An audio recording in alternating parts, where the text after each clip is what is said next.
I know we've only known each other for 4 weeks and 3 days, but to me, it seems like 9 weeks and 5 days.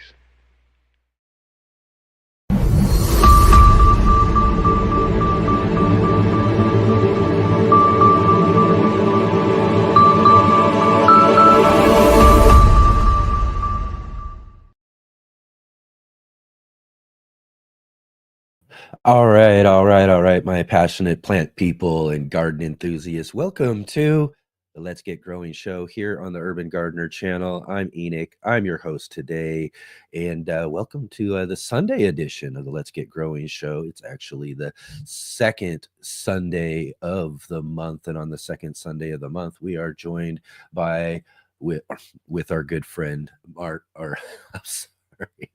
In just a moment on that one.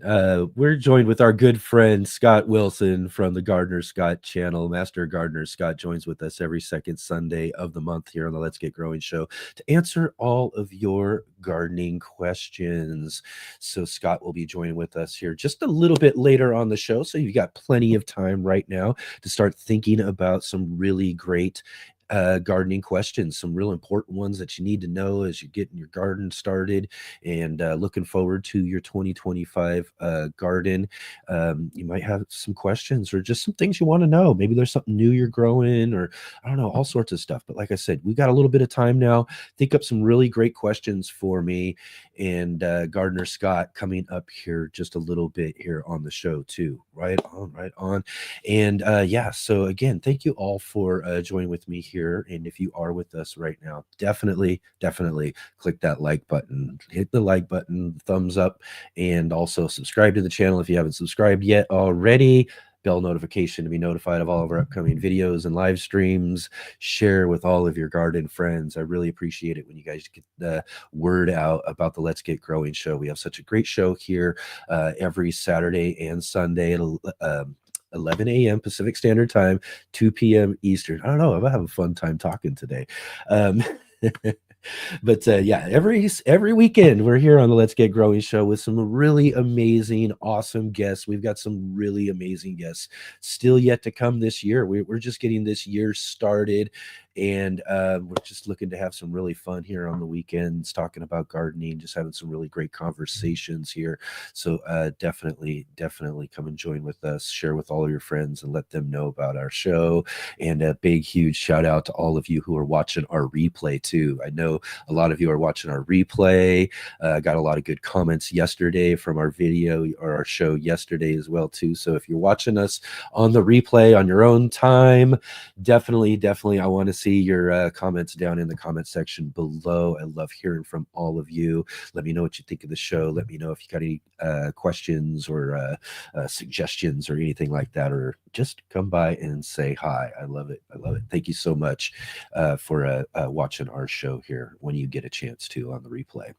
And if you are joining with us, like I said, questions or comments, definitely today's a great Q&A type of day where Gardener Scott joins with us here to specifically answer real garden questions here for you. So if you do have any questions or you think up some, like I said, for Gardener Scott later on in the show, just remember, put them in all caps there too, so that I can see the questions from the conversation, and follow all the links down below to Gardener Scott's channel. And again too, if you take a look down in the description, there's also something special in there we're talking about here in just a little bit with Gardener Scott too. So he's got a real cool kind of surprise he announced this week as well. So we'll get in and talk all about that as well with him.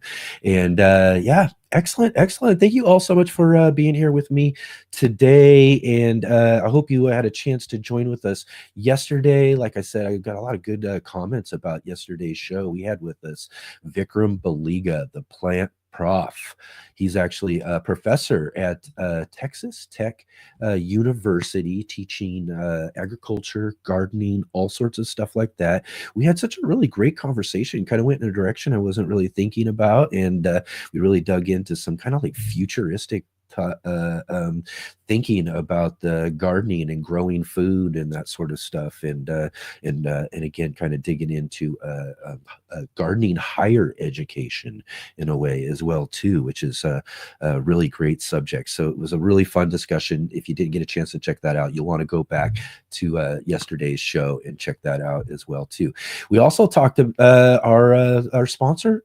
We had Charles Malky from Ivy Organics joined with us. He came to by. It's February, and every February, Ivy Organic puts on their free fig cutting giveaway. This is their 8th annual free fig cutting giveaway over at Ivy Organic, and yeah, so he stopped by. We talked about all the different figs. He gave us some cool little lessons on fig cuttings and answered some questions about all of that.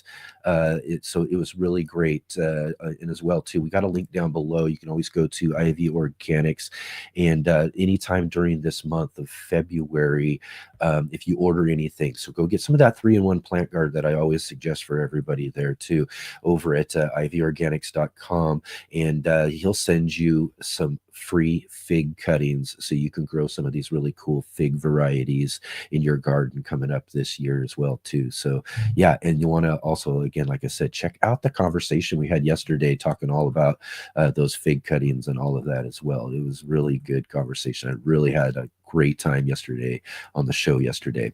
And also too, just a real quick look ahead though, real quick, next Saturday we're going to have Kyle Haggerty from the Urban Farmstead on the show. He's going to be joining with us, and yeah, he was supposed to be on the show a little while back ago, so hopefully everything works out, because Kyle is a firefighter, and he's kind of, you know, one of the parts of that job is a lot of these guys are on call a lot of times.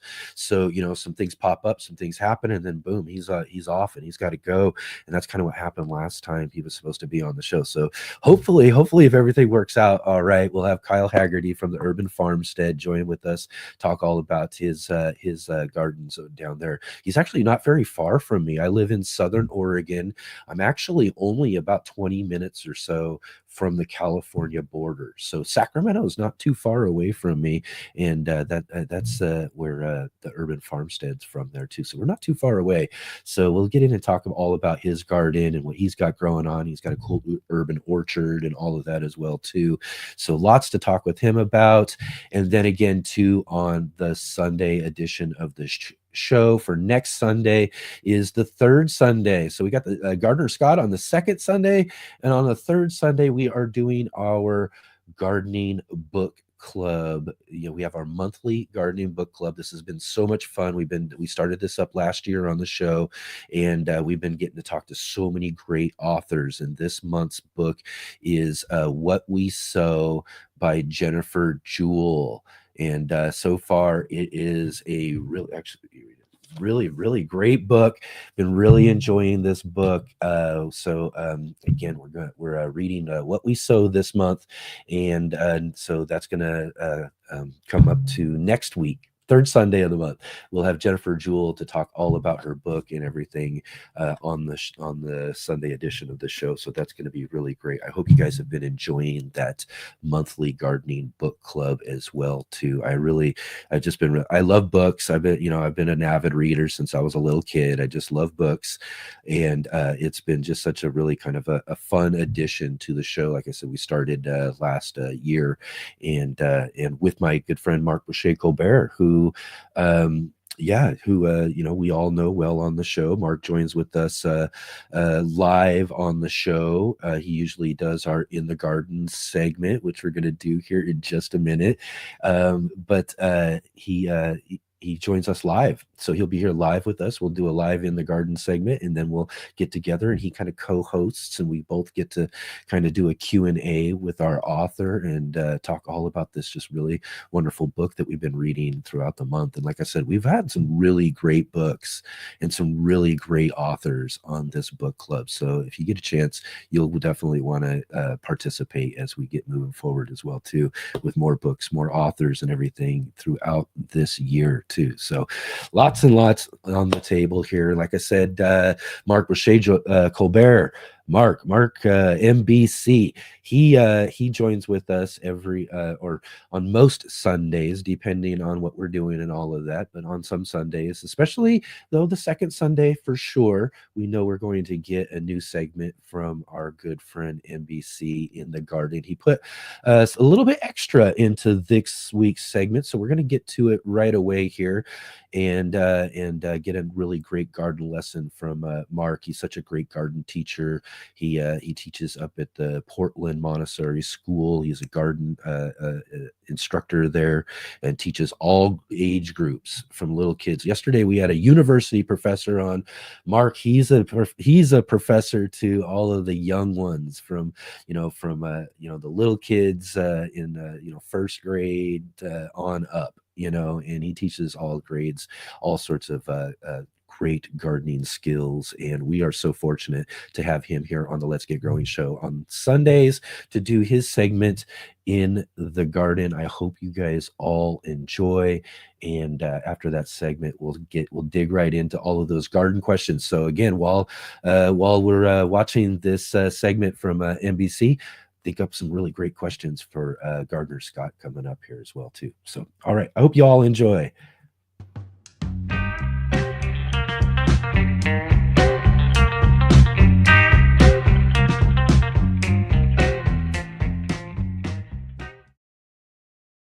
Hey guys, it's the second Sunday of the month, and that means you're in the garden with MBC. I'm Mark Boucher Colbert, aka MBC, and I'm here at Franciscan Montessori Earth School in Portland, Oregon, where I'm the garden specialist. I'm going to take you through today not something outside, so we're not literally in the garden, but we're in the garden, right? Because during the winter, this is a lot of the gardens happening up here. One of the things I really enjoy doing during the winter, and at any time of the year really, is running an experiment. So trying to learn something using a kind of a rough approximation of the scientific method, a simplified version of it, but trying to learn something directly from nature, from our observations. A lot of garden learning is, of course, done through books, through videos, through attending talks, through sharing information with our friends and mentors. That's all wonderful ways to learn things, and of course it's totally durable and age proven through the ages. But there's another way we can learn, and that's our own observation. But we have to sort of train it. We have to sort of give it some rigor, and that's really what science helps us to do. So we can be amateur scientists in the garden, learning directly from nature and improving our gardening technique. Sometimes it even challenges what we've received from other people. So, this is a way of really proving for ourselves the wisdom we've been given and sometimes challenging it. And this is sometimes how you find out new things in gardening, right? New discoveries are still there to be made. Not everything that is known about gardening has yet come to light. So we're still discovering, and you could be that person to discover something. Even if you don't discover something major, you could still discover something that's important to you. So today I'm going to talk about a way of doing an experiment in the garden, or in the off season or the on season. Both are great. I'm just going to take you through the method and then take you through an experiment that I'm actually conducting in here indoors to prepare me for the growing season. So let's jump into it. I'm going full whiteboard, full teacher on this. I am the garden specialist here at Franciscan Montessori Earth School. I wield a mean whiteboard, and I'm about to wield it now on you. So let's get ready. So our topic today is garden experimentation, how to do a garden experiment. And here's a little brief sketch of the scientific method that it will help us, like I said, have some rigor, make sure we're truly getting to the bottom of things, truly understanding something, and not just deceived by confusion, right? It's possible to get really confused about what causes what, or what gives what effect, or what grows actually better, which is the best method for growing. There's a lot of claims out there too that we are just kind of assaulted with, like fertilizer claims and such, and plant variety claims, all kinds of things. How do we wade through this? This is one way to do it. Let's go. First and most important thing is you're going to formulate a question. Something that you actually want to know, that's meaningful to you, that's going to motivate you. Maybe you want to know something like, how long should I leave my lights on for my indoor growing when I'm growing starts in the spring and maybe into the summer indoors? How long do I leave my lights on? What's a good amount of time? What is the optimal amount of time? That's probably the better question, right? We can all do a good job, but could we do the best job that we possibly could do? That's where this is going to come to help. Another question, what kind of light should I use? Should I use fluorescence? Should I use LED? Is there a difference in terms of plant growth? That's another legitimate question. What variety of plant should I plant? Like, for example, let's just take broccoli. What variety is best for early spring production? That's a legitimate question. There's a lot of broccoli varieties out there. One of them surely is better than others for early spring production in your area, right? That's another part of the claim. Like, in my particular area, in my zone, which is the best variety. Fertilizers, we talked about fertilizer. How much fertilizer should I use? I mean, there's obviously package instructions, but maybe you want to kind of explore that. It's like, what if I use a little more? What if I use a little less? What if I use this fertilizer in combination with something else? Could I get better results? Totally legitimate questions. These are questions gardeners ask all the time. You get the idea. What kind of fertilizer, what brand, what numbers make sense? These are all legit questions. These are all things you can design a scientific experiment around. So grab onto your question, whatever it is. And I'm going to tell you my question in a couple of minutes, but I'm just going to go through this little summary first. All right. Second thing is the stage that we in the scientific methods often call the hypothesis. I'm going to say articulate an expectation. So you're taking basically what you already know, the sum total of what you've heard, what you've read, et cetera, et cetera. You have some expectation for how this is going to turn out. Like, for example, on the question of lights and timing, you're like, well, I've heard that you should keep your lights on for 12 hours a day. Fine, 12 hours. That's kind of your expectation. And you know that has given good results maybe in your own time. And then you say, well, wouldn't more light encourage more plant growth? So that's kind of your hypothesis. It's like light is good. Plants need a certain number of hours to thrive. More should be better. That's kind of your hypothesis, your working hypothesis. So you're going to put on a different set of lights on a different timer, and you're going to compare those two, like 12 hours a day versus 24 hours a day. You never shut them off. See what happens there. Determine a variable and test the changes. So I just kind of anticipated that. You have an idea about your expectation, what might happen. So you construct a little experiment where you can vary or change one thing. Here's the important thing, one thing. Your variable should be only one thing and everything else should be the same.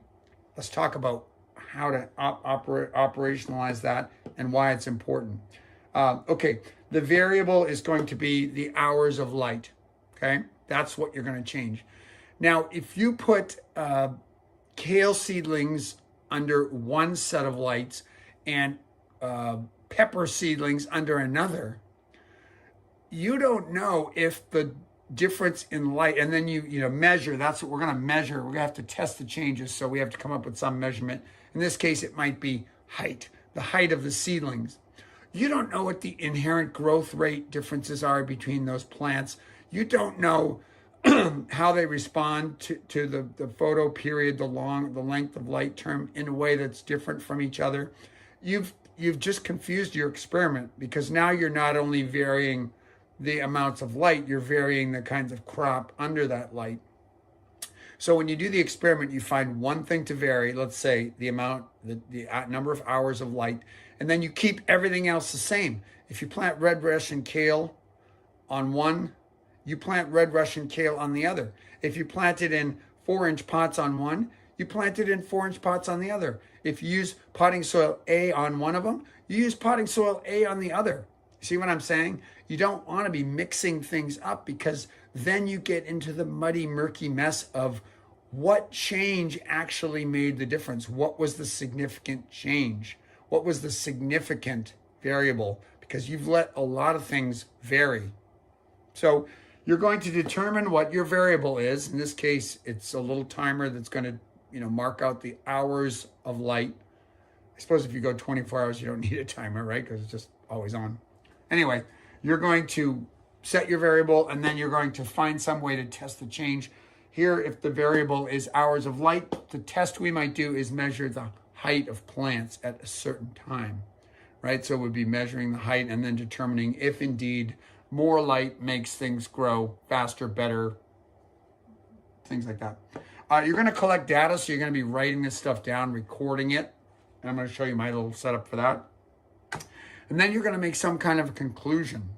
Now, your conclusion will often lead you back to another question. So this is a circular process of learning. You're not really done. Because let's take our example again. I have a light on for 12 hours over some plants. I have a light on continuously 24 hours a day for other plants. I noticed that 24 hours gives better growth. But do I really know that it's 24? Did it have to be 24? Could it have been 20? Could it have been 16? I am paying for that power, so I'd like to know if I could shut it off for a portion of the day and still get the accelerated growth. So that will lead me to another question, right? It will lead me to, can I break these units down and do a further test and actually get closer to the truth? Is there a light limit point for, let's say, red Russian kale seedlings at which they will not grow anymore, right? Is 20 the max, or is 24 the max, or is 16 the max, or is 12 the max? We don't know if they, we know they haven't maxed out at 12 because we know 24 did better. That was our initial conclusion. More light, better for starts, faster growth, bigger starts over a certain period of time. But could we reduce it? Could we get a little bit finer, et cetera, et cetera? So, that leads to that. Then we could ask other questions like, well, what about another quality of light? If I've been using fluorescence, what about LEDs? Is it the same for that? So you're kind of just constantly testing, constantly learning, but with each iteration, you're honing in on the truth. Or some true thing that you can then use in your practice, your garden practice. Let me tell you about my experiment.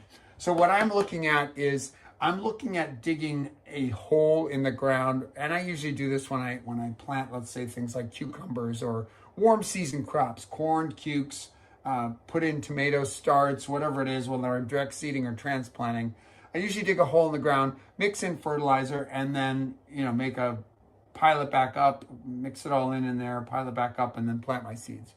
I'm looking to see if I dig a hole that's the size of a 5-gallon bucket, could I get a compost mix in there, actively composting, that would generate heat to help warm my seeds, effectively making this little zone much warmer than the surrounding soil. So I could effectively plant earlier only by heating this little area, right? I don't need to be worried about the rest if I can just provide heat to this area.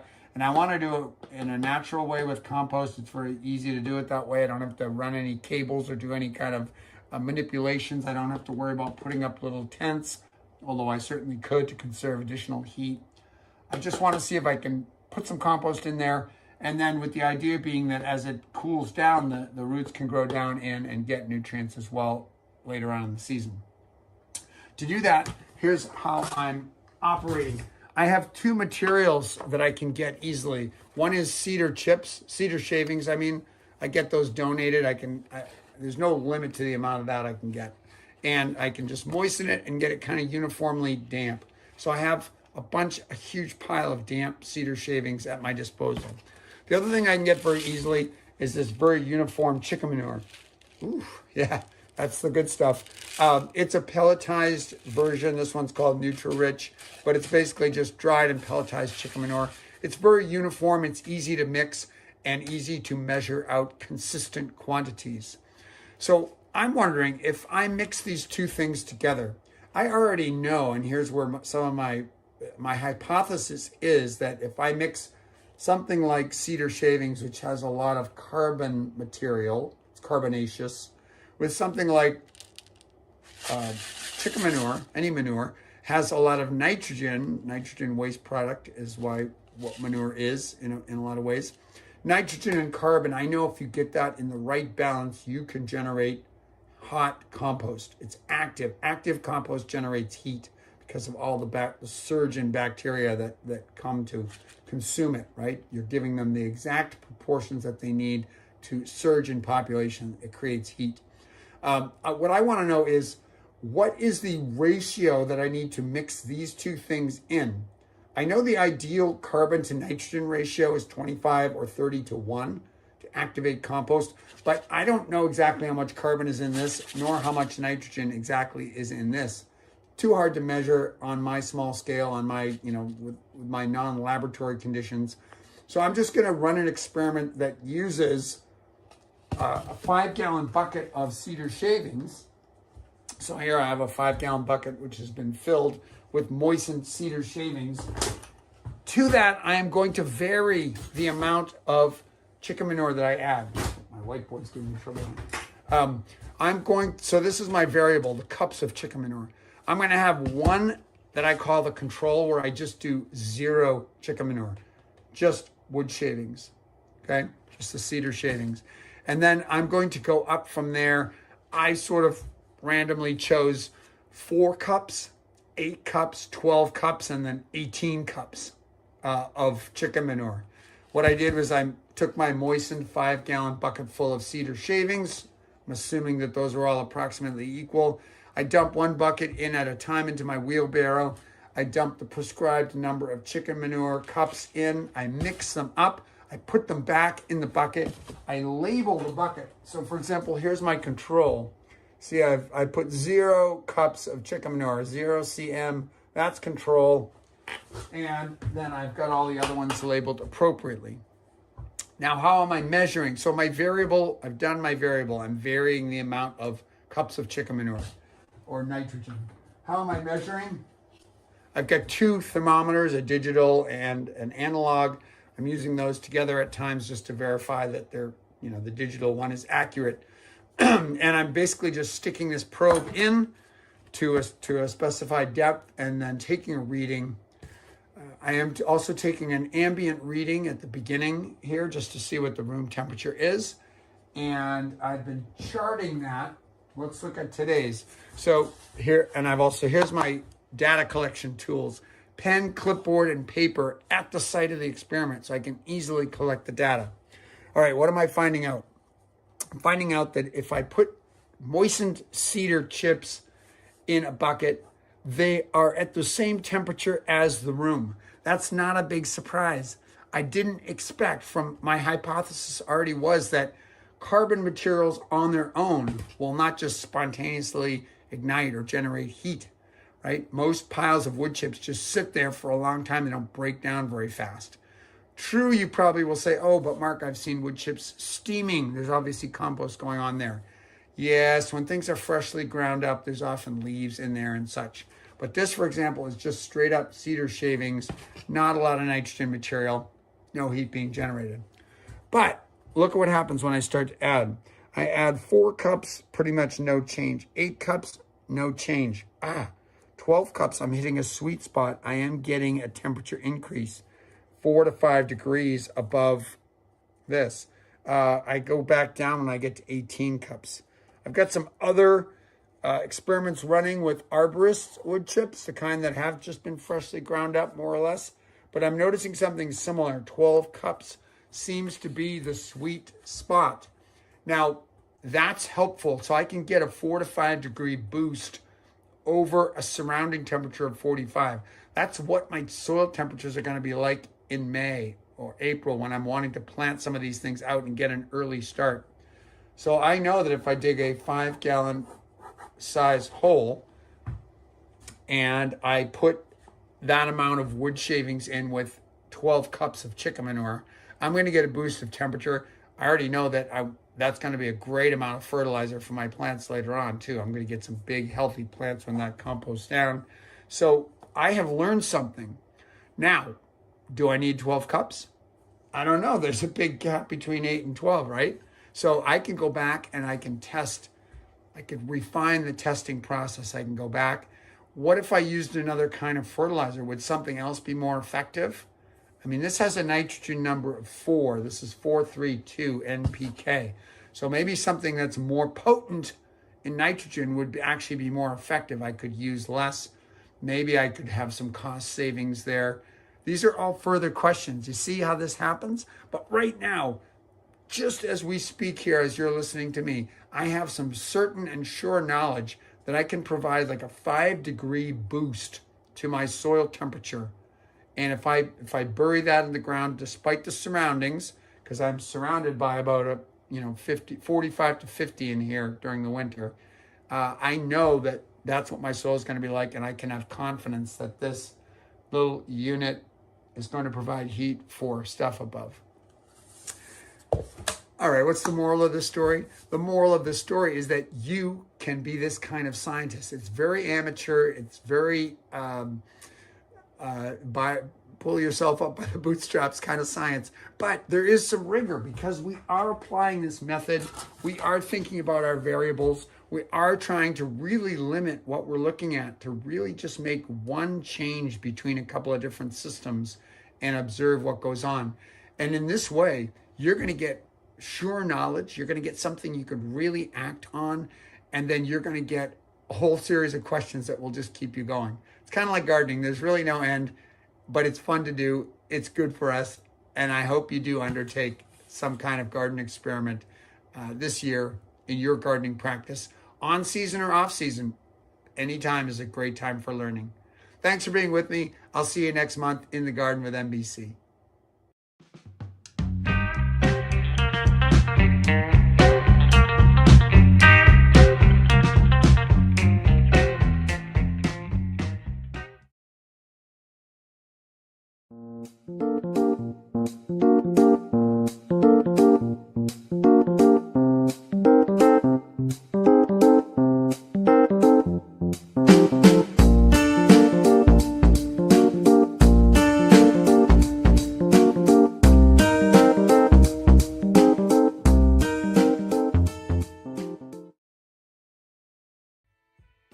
Hey gardeners, thanks for tuning in to our show today. We'll be right back at it here in just a moment.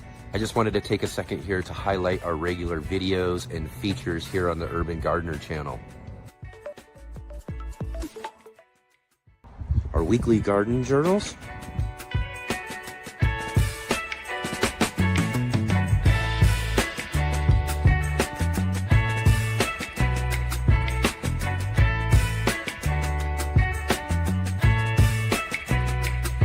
and our incredible feature visits.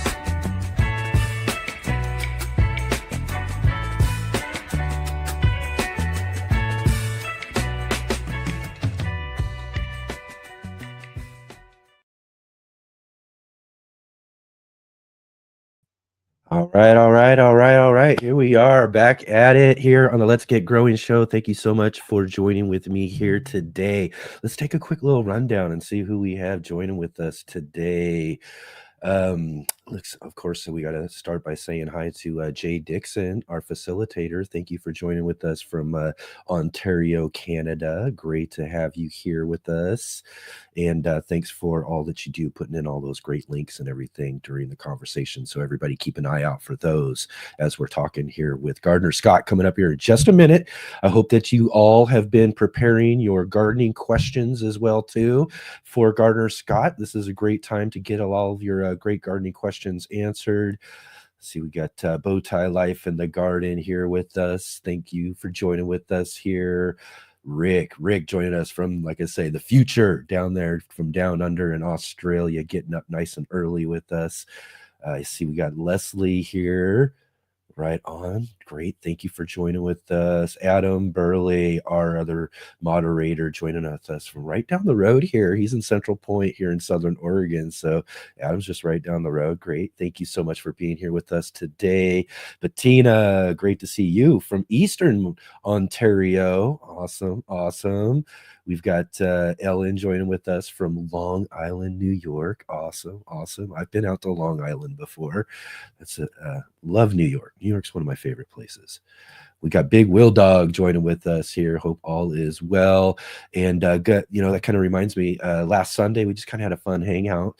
And if you guys didn't get a chance to check out last Sunday's show, you should go back and check that out. We got to talk with a lot of you.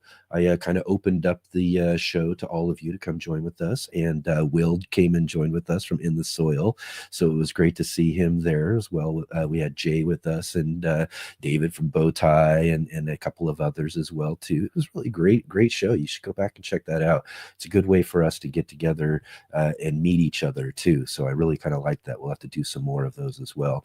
Kelpie's Capers Farm, awesome to see you. Excellent. Dusty Flats, awesome. All onions, shallots, leeks are up except for Walla Walla. All right. Yeah, I got some onion questions too coming up as well too. So we'll talk a bit about onions. And let's see here. Who else do we have in here as well? Oh, I saw we got Devil Dog Prepper joining with us. It's great to have you. Thank you so much for being here. He says you'll have to go back and watch the first part of the replay. All right. Excellent. Jersey Girl, good to see you again. Thanks for joining with us and being here with us today. We've got Darth X in the chat as well too. Right on. It's so great to see all of you. I look forward to this all the time, seeing all of you guys and all the great conversation you guys have during the show and everything. So thank you so much. I see Bowtie says, I've always respected NBC's methods. This reinforces it all. I mean, that's he's a good experimenter. Following along on his Instagram, you can check a link down below too. He's got, he does all sorts of really just fun little experiments, where he'll, adjust different things and do all that sort of stuff. So he's doing things, applying that method that he's doing there in all sorts of different ways, and just constantly, just really refining, what he's and how he's doing certain things in the garden. So it's really great. And also David says, new for me this year, answering our Sunday Q&A question, he says, is pumpkins. I want to do a pumpkin pie, a pie pumpkin, and make pumpkin pie. I'm sure. Yeah, absolutely. I'm going to try growing a big one again this year. I haven't, we grew a couple of regular ones over the last couple of years, but I'm going to try to do another big one. So that's going to be kind of fun for me as well too. So pumpkins. That's really great. All right, everybody. So I hope you all, like I said, have taken some time thinking about all these great some great gardening questions, because it is now time for us to get moving along on the show here, because that's what we're all about here on the second Sunday of the month, is to get all of our garden questions answered with our good friend Gardener Scott.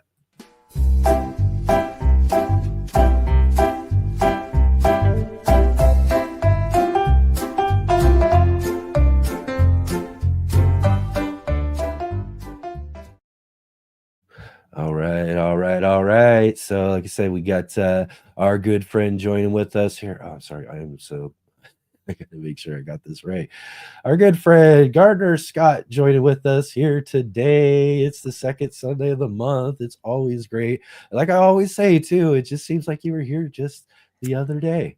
It does. It seems like it was just a couple weeks ago, but it's been a month. It's been a whole month already, but here we are again already. Like I said, everybody, if you got any questions, put those in nice big bold capital letters there too, so that I can see them from the rest of the conversation, and we'll be sure to get those fitted into the conversation here today, and answer all of your gardening questions with our good friend Gardener Scott Wilson.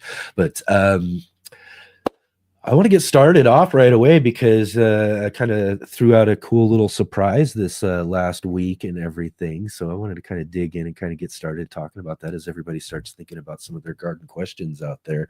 But you have been kind of busy in the background over the last couple of years doing something, and I think something I think we've all been kind of looking forward to from you is writing a gardening book. So it's right. coming out here on March 1st, I believe. And I just want to let everybody know before we really dig into this here, I've got a link right down below in the description if you want to go and check out, get a pre-order, and go get make sure you get a copy of Gardener Scott's book here. I also, real quick here, I gotta get on top of it here, Scott. I've got That's this okay. stuff Yeah, a little behind comes out. today.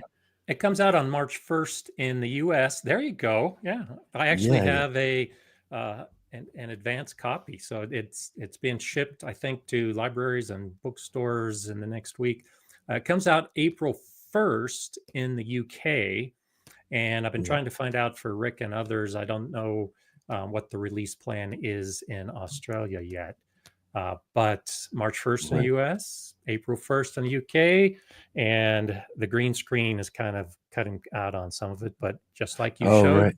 Yeah, yeah. uh, actually got an advanced copy, and I love it. I mean, I wrote it, Yeah. I reread it a number of times as we were editing and doing the layout and all that kind of stuff, and I'm still enjoying reading it after I've already done it all. So No, I I'm bet, really it's really gotta quite be a proud real of it. thrill. I've thought about it myself on some other things, and I can just imagine when you get to do that, because again, also, there's probably a lot of time. I Oh remember yeah. I was listening to you talk about this last week, and you had to kind of put off doing some of your videos and things Yeah. like that. So it really takes some time to do that. So I imagine after all of that effort, and all of the editing and rework and putting things together and everything, when you finally get that copy of that final product in your hands, it's got to be a really big thrill. Oh, absolutely. I mean, I can say I'm a writer now, but to be able to put into words what that Yeah. feeling is, it is extremely difficult, because it was months of writing, and then months of editing, and then months of layout and refining, and the whole process. I was just reminded. So 2 years ago in May, I went to Connecticut and went to the Coast Guard graduation, went to visit a few different people there, including Peter and Aaron from Planter, the planning app that I've talked about in videos before.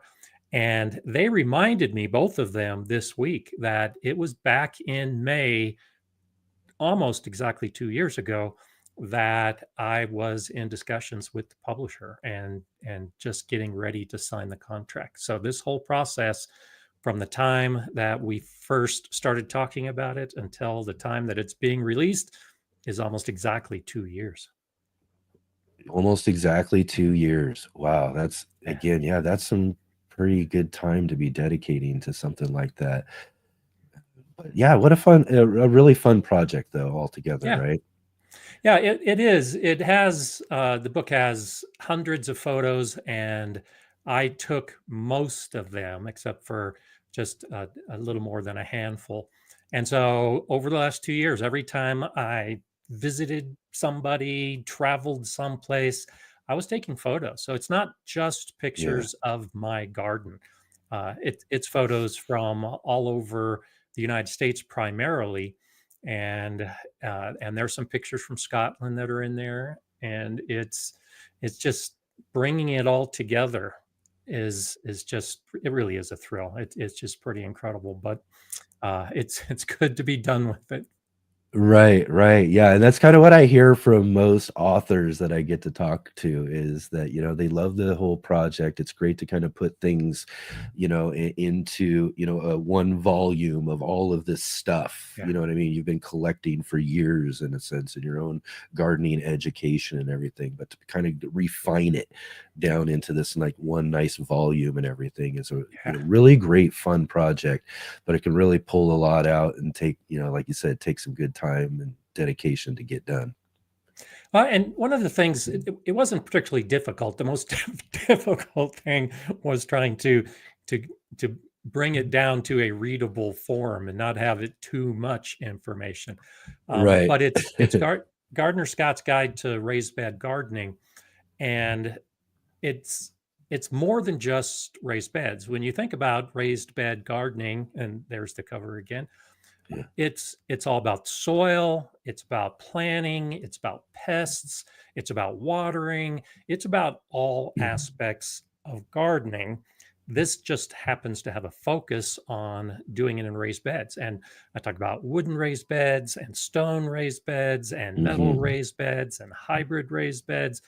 And so that was a little bit of a challenge, was taking all that information and putting it into a form that was matching the theme of the book, which is overall, if you've never done raised bed gardening before, you could pick up this book and know how to choose your seeds, how to sow your seeds, how to transplant the young seedlings. I got photos and how to on all of those steps in gardening, and it was fun. If you think about, we gardeners, we can get together and talk about gardening all day long, Yeah. but to actually match your words with a photo and make it flow so that it's educational, that was one of the biggest learning experiences. I mean, I've been an educator for most of my life, but putting it all down on paper in a readable format was fun once it was Hmm. all done. Yeah, yeah, and that's the thing too is, I'm a real book guy, I love all sorts of different types of books, and when it comes down to it, we can, as gardeners, like you said, we can get out and have our experience and do all that sort of stuff, but it's still, kind of, or even, collecting and getting videos and that sort of information. There are all sorts of really great ways to consume information, but Yeah. really, when it comes down to it, I think there's nothing better than sitting down with a really great book. Like you said, you've put the effort in to kind of take all of this information you've collected for years and refine it down and put it into this nice volume. So, and it's really nice to be able to take the time to just kind of sit down, and consume that information, as well as, like you That's said, right. all of this great photography and pictures and everything as well too. And that's one of the things that I think make gardening books some of my favorite books too. Oh yeah, I completely agree. I have more gardening books than any other genre, of course, probably Yep. not a surprise. But yeah, especially for those of us that have cold winters and we have to stay indoors for long periods, uh, sitting by the fire or with the fire crackling in the Hmm. background and reading a book is just, for those of us who are old school readers, there's just something special about that.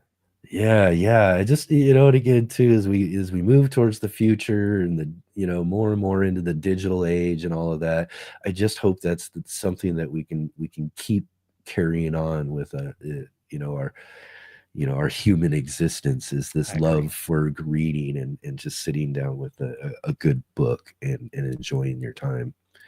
I agree. Yeah, yeah, yeah. Right on, right on. So again, too, Gardner Scott's Guide to Raised Bed Gardening. I just want to put this up one more time for everybody to see here. And Out March 1st, right? yeah, so it's actually released March 1st, but you can pre-order uh, either online at Barnes and Noble, or you could go to your Barnes and Noble local store. And so when you order online, like Amazon right now is saying it's available on March 3rd because it's released on March 1st, and then shipping will bring it to your door on March 3rd. But if you want it on March 1st, go to your local library, go to your local bookstore, and you can pre-order it or let them know that you're interested in getting it, and you can actually read it on March 1st. That's the one thing about doing things online is, as fast as it is sometimes, Yeah, particularly with a hard copy book, there's a couple day delay for when yeah, it's yeah, released to when you actually can see it. yeah, yeah. You got it. But I'm sure it's worth the wait when it comes down to it. And one other suggestion I think is a really great one. I heard you mention too. I think when you were announcing and talking about this, is another thing that we can do to help support you and your channel and everything. And I know there's a lot of people already in the comments I've been seeing who love to watch your videos, just like me, you know what I mean, who are really supportive of Hmm. Gardner Scott. And if you really want to go like that one little extra step and do something that could help support Gardner Scott and this book release, when it comes down to it, is go to your local library. Go to Yeah. your local library and make a request. All libraries love to get book requests. They have book purchasers that they have, but they love getting the requests from the people who are going to actually read the books. So all of your libraries out there, no matter where you are, I'm sure they're ready and welcoming of all of your book requests. In fact, you can look up your local libraries right online And yeah. and I'm sure you'll find a little link somewhere on that homepage somewhere that says request a book. And I'm Yeah. sure you'll probably even find that link right there. And you can go in and request Gardner Scott's book, Yeah. Thanks. all about raised bed gardening. That would be really great. Thanks. I know I'm going to do it right here in Medford for sure. There you go. And make sure it gets stocked up in my library. So I hope everybody else does that too, as well as getting your own copy. Again, like I said, we got links down below for that as well too. So congratulations, Scott. Thank you. You are now an author. You are a I writer. am a published author officially as of March 1st. And this, it really is written as a reference book. So yes, by all means, get it from your library. But, there are diagrams and there are charts that talk about intensive planting, for instance, and it leads you step by step on how to put in the maximum number of plants into a given bed. And so those are the kind of things, at least for me, it's easy to read, it's easy to understand, but when you actually want to do it, it's helpful to pull out the book so that you have the step-by-step diagrams that tell how to plan some of those things. And so that's why I love the libraries. I get library books all the time, but that's why when it comes to gardening, I like to have that book in my hand to be able to reference when I'm doing something like that. Yeah. Again, I love books so much too, and especially in gardening, so many great books out there, and I just can't wait to read this one and be able to utilize it to reference in my garden as we get growing again this year. It's good. It's coming out now. We got a upcoming garden season, so it's perfect timing for everybody out there as well too. Let's see. I see Serena says already pre-ordered the book. Her roommate gave her the permission to do it because she's That's paying good. for it. Okay. So there you go too. You get somebody to get your roommate to buy one for you. There you go as well too, right? That's right. Or you could go out and buy one for your roommate. There you go. So what questions do we have today? Yeah. Let's get in here too. I've got some questions. I got some things I want to talk about a little bit here. I did see a question or two that Serena dropped in already, so we'll go ahead and jump into those, and then we'll get moving into some of these other things. Serena asks, planning to do more winter squash and some summer squash and okra. What are pH requirements for these? I mean, and so like most of our summer garden, it's going to be near neutral. So if you can have a soil pH somewhere in the 6.5 to 7.0 range, that's going to be suitable for almost everything you're growing in the garden.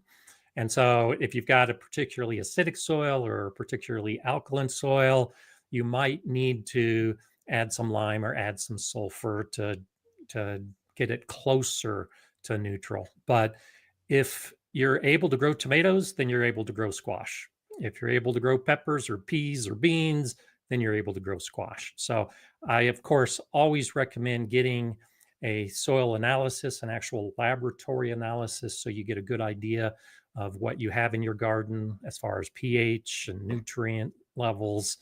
But you can also, and this is the way I gardened for a long time, was to just look at the garden as a whole. If all of those summer plants are growing well, then your pH is suitable for growing a summer garden. yeah, right on.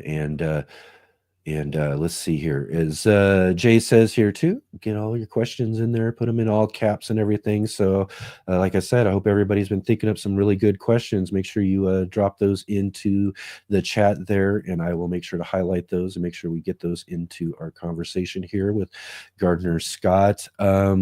Serena, I'm not sure, she asked this one too. I saw a question mark. I'm not sure exactly, dealing with squash bugs maybe. How about enzymes? How about we just talk about that? Much you know about enzyme use in I the don't garden? know anything about any particular enzymes that will be suitable for squash bugs specifically. Right. Generally, things that we would put in the garden don't target the insects that specifically. And so, they're more general based, but I'm not aware of any specific enzymes that are used for squash bug control. Yeah. This I saw there was some product I saw a little while back ago that was utilizing some enzymes to deal with certain pest issues and things. There's kind of a wide range of things that you can Yeah. use them for. Just never really hear much about them. I mean, get some more information on use of enzymes in your garden. I, Yeah, enzymes is a very broad category. yeah, There's pretty much any chemical that we're putting in our garden, either a natural chemical or an artificial chemical, is going to have some type of enzymes in it. And so, I've heard some discussions where you talk about, different soap mixes and that will affect the enzyme levels, but it's really too broad of a term to actually give any specific guidance. right. Okay. Let's see here. Sherry was asking, are marigolds pretty universal for repelling pests? That's something I hear about quite often is, utilizing marigolds and other types of, plants that you can put around your, different things that Mhm. you're growing in order to maybe they'll attract the pests from another plant or repel them and Yeah, and it all depends on the pest. And yeah, so, the thing about marigolds, in fact, Eli just did a video about this on the in the garden with the Eli and Kate channel. yeah, There are different types of marigolds, and so the European marigolds are the ones that typically the French marigold are the ones that we're going to be putting in our garden, and they tend to be most effective at repelling pests. Now, what that means is there are a lot of pests that are not deterred by the marigolds. And so they're yeah, really not going to repel deer and they're not going to repel rabbits. Maybe immediately around the plant, there might be some action, but not as a whole. And they will repel some insect pests and they will repel some nematodes. And so the thing I think that's actually has the most study about it are the interaction in the soil with nematodes and marigolds. And so, again, this is just a broad assumption that marigolds will repel a lot of things, but you'll see bees on your marigolds and you'll see butterflies on your marigolds and you'll see aphids on your marigolds. It doesn't repel as much as I think a lot of people think they repel. And so, and if you're using an African variety of marigold, it may not be nearly as strong as that French variety of marigold. So they're, getting back to what Mark was talking about in his part, there are mhm, just so many variables yeah, that when you look very specifically at some pests and some marigold plants, yeah, they do repel.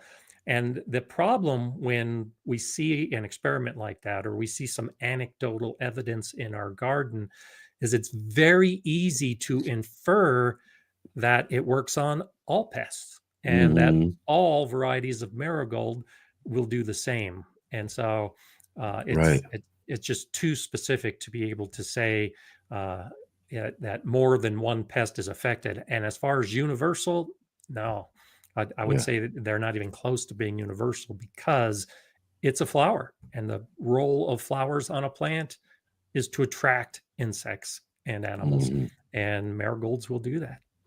yeah, and another part of that too is, I mean, Dusty was kind of mentioning here with this is repel or attract too. There's kind of a, something's either going to, keep them away because of maybe some scent or something like Yeah, that maybe they don't like or whatever. And then some of them are going to attract them and bring them in, exactly. and then they're going, and that's how you're going to kind of take care of them is kind of secluding them to a plant that they would prefer to have. Yeah. And generally, those plants with a very strong aroma, we think about rosemary, for instance, and mint, those Hmm. are often plants that are recommended to deter animal pests, the pests that can actually smell. And that's one of the things about marigolds is because it has such a strong aroma, there's an assumption that it will repel a lot of those animals. And it does to a certain degree. But if you talk about a deer coming across a marigold, if it doesn't like the smell of the marigold, it's just going to move its head 6 inches and chew on whatever is right next to it. Yeah. Yeah. It's not going to make it jump and run away. Yeah. For sure. Excellent. And let's see here real quick too. I did see this. Serena was kind of clarifying a little bit here. I think she says the lady at the demo garden pulled mustard that had gone to seed and transplanted Now we're talking about soil enzymes, which is a completely different arena. So I thought she was talking about putting some type of enzymes on the plant. And this gets back to the marigolds and the nematodes. So the roots, the exudates, the chemicals that the roots will exude into the soil, and all plants do this, and all plants have different exudates, and some of those exudates are effective at repelling certain insects, or in this case larvae, that would be in the soil. Yeah. All right, let's see here. I know we got some more questions coming in here. Let's see. Big Will Dog was asking, what's your solution for aphids on brassicas? Mine always get hit by them spring and fall. I'm telling you, brassicas they attract. That's what they do. and so when I grow brassicas, I always grow more brassicas than I need. And part of that is because I allow some of them to be attacked. The aphids in particular are going to attack the weakest plant. And so I let the weakest plant grow and get attacked invariably. And I love seeing this in my garden every year. For me, it's typically about the middle of May, sometimes the beginning. And I have a couple plants that are always attacked by aphids. And I don't do anything about it because a week later, ladybugs fill my garden. And so I let the aphids actually take over a plant or two. I mean, if it gets crazy, I'll do a strong spray of water to wash some of them off, or I'll shake them onto the ground. Often just by falling from the top of a plant to the ground, that's enough to injure the aphid, and they're not going to be able to crawl back up onto the plant. So that and the soil itself is really just dangerous for an aphid. Exactly. For it to crawl across it or whatever. Again, maybe an enzyme, maybe another bug, maybe some sort of thing like that. I mean, they're very fragile little and so if pests. it's a big infestation, then I'll do some of those real easy corrective actions. But I just let the ladybugs show up. I let the parasitic wasps show up. I let the wind and the sun and my natural watering take care of anything that falls off the plants. And so that's my solution is I don't use any chemicals. I don't, really, you could do diatomaceous earth, and I have diatomaceous earth, but for me, particularly during the growing season, we have thunderstorms that'll pop up, and they'll just be a torrent of rain in some of those thunderstorms. And so diatomaceous earth doesn't work as well for me in my garden between the wind and the rain, but that's a possibility, particularly on brassicas. You can sprinkle some diatomaceous earth, and that'll help take care of the aphids as well.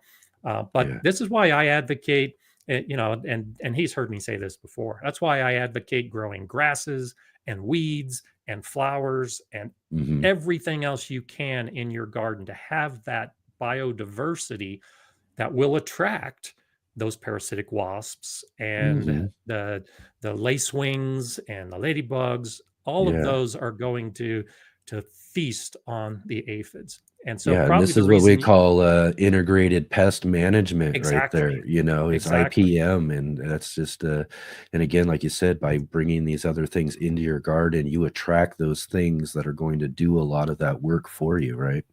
And you're probably seeing this in summer, which is why you say you have the problem in spring and fall, because in spring the aphids appear and it takes a little while for nature to catch up. And then over the course of the summer, once that nature, that beneficial insect, the predator, takes care of all the aphids, they're going to move on to someplace else where they have food that they can eat, which now leaves a hole in the garden for the aphids to come back because the predators have left. So that's a normal part of the balance where in spring and fall, generally you're going to see those kind of problems. But I don't worry too much about it because once the aphids return, the predators will return. Yeah, yeah, yeah. Sherry was mentioning here too. Ants also farm aphids. That's another thing. You see some ants, you're probably going to see some Yeah. aphids somewhere on one of your plants, right? Yeah, the honeydew, the secretions from the aphids when they're covering. In fact, in my book, one of the title photos actually shows that on some of my flower buds because the aphids will come and they will secrete, and that's a nice food source for the ants. And so the ants will come and they actually collect the secretions from the aphids as a food. Yeah. Sherry says grasses, weeds. You've seen my garden. That's funny. That's funny. I love it. All right, let's see here. And let's see, what was it? Oh, also too, so again too, there's attracting pests and bringing those in to kind of deal with all that sort of stuff. But one of the things you also mentioned too, as Rick was kind of mentioning here, was sacrificial plants as well too. And this is kind of for me in dealing with aphids, you know, in a sense, you know, very same, you know, I get a lot of my advice from you, Gardener Scott. Good. And but for me, you know, it's again, you know, if I see an infestation started, I'm not going to really worry too much. I'm going to try to allow the natural processes in my garden I've established try to do its work. Yeah. And if I see one or two of the plants or something like that starting to get maybe a bit of an infestation, you know, I'll let one, but if it starts to move, and that's where you're going to see like one's going to start populating. This is what you'll notice when you start seeing it. Like get on one or two of them, but then if they think they're getting enough from that or want to move on to others, or the ants are farming them and bringing them, or however it happens, that's when I'll start taking maybe some tactics and start putting on, because then I want to get that early populations that are starting to form on these newer plants. And I do that with more serious insects. So I don't worry too much about aphids because I have a huge ladybug population that lives just up the mountain from me, and they overwinter, and then they're out in spring looking for food. So I don't want to take away their food. But when we talk about squash bugs, when we talk about the Colorado potato beetle, when we talk about a lot of those things that can be much more serious, then I do the same thing. I'll squash a squash bug as soon as I see it, so that they don't even get a foothold of any just type go in after my it. garden. Yeah, and then again too, like, and then the next step I'll take as I start seeing these little small populations form is really just kind of like a hose and water. Let's just kind of hose them down, and I go back after, you know, a couple of days in a row, and really after a few days, you're just kind of keeping them from being able to populate the rest of your plants, keep them on that sacrificial plant, and and hopefully everything works out well. And sometimes it doesn't, man. Sometimes they're really hard to Sometimes deal it doesn't, with. but when but it doesn't, we can do our best.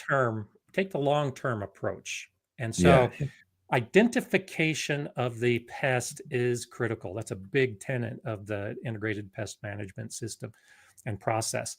So if it's a squash bug, for instance, and you have problems with squash bugs, they do get a hold of your garden, then find out about their life cycle. And this holds true for any pest because so many of those pests will overwinter in the soil.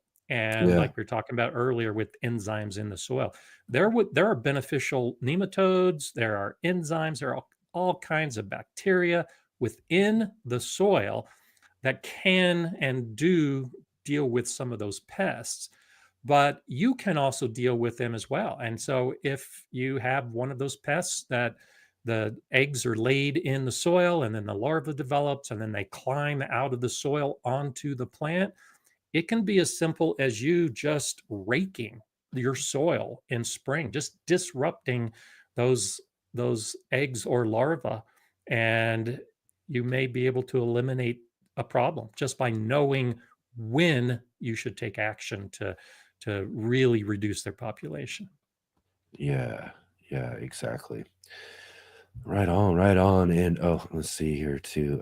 I see we have Brian's Garden joining with us here. He says, anyone ever tried Signet marigolds? Small flowers, but awesome fragrance. I have not, but I have a number of gardener friends that do. They're beautiful plants Yeah. and smell good.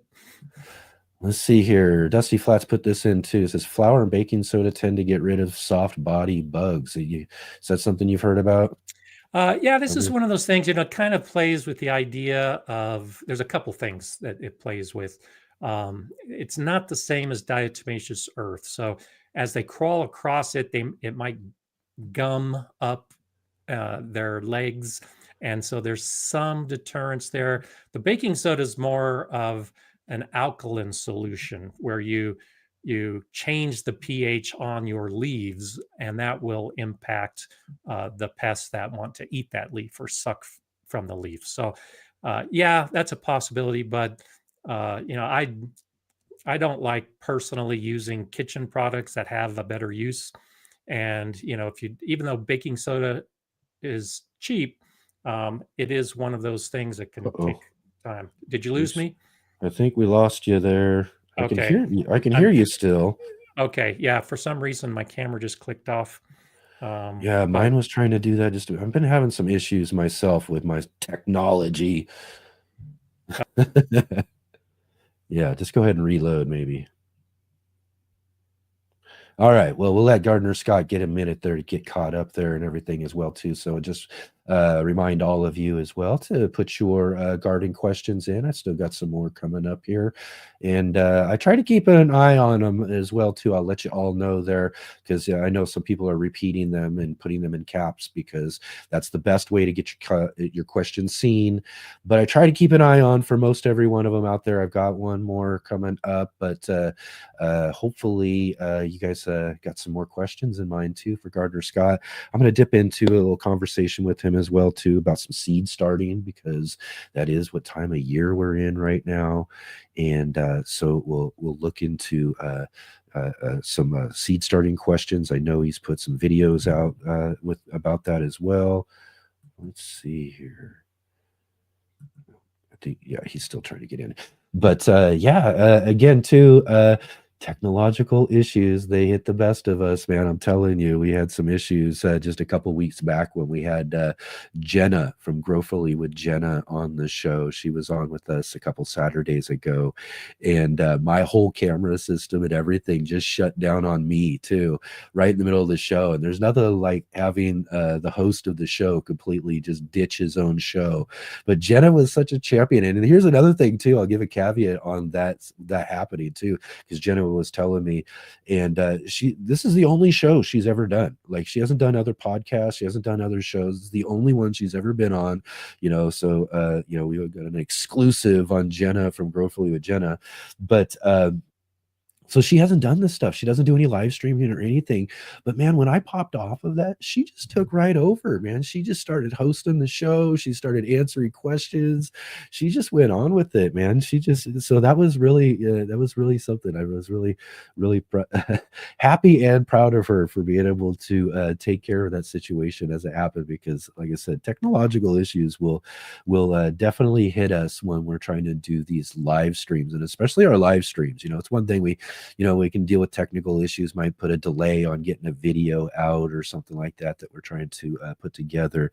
But if we're live, it's out there. And so we've had some. I've had We had one, I believe it was our when I came back from the Heirloom Exposition this last year, we did like a little special show on the Heirloom Exposition, and I started like the first few minutes of the show, and then something happened, and again too, everything shut down. I had to restart everything from the beginning and really restart the whole show, the introduction, everything, because this goes on after it's over as kind of a video. So I couldn't just start it without just, without having the beginning and all, it's just a whole thing. And so I had to start the whole darn thing over and everything. But let me get to, that's just kind of what you have to deal with when you're doing live shows like this, is every now and then technology is going to, get to us a little bit. All right, I think I see him here. Let's see if we can get Gardner Scott back in here with us here and talk a little bit more about gardening. I'm back. There he is. He's back. Yeah. I was just telling everybody about, I had Jenna from Growfully with Jenna on the show a couple weeks back, and this poor girl, she doesn't she doesn't do any live streaming herself. This was the only show she's ever done, that sort of thing, right? And my stuff just shut down on me. Oh, completely. Yeah. And I'm not there anymore. So all of a sudden it's just her on the screen and everything. And I was like, and I'm frantically behind the scenes trying to figure everything out and all of that. But Jenna, she just goes right on, man. Like, she's hosting the show. She starts answering and talking to everybody in the comments and all of that. I'm like, oh man, she's awesome. Yeah, I've had that happen right what to do. Times.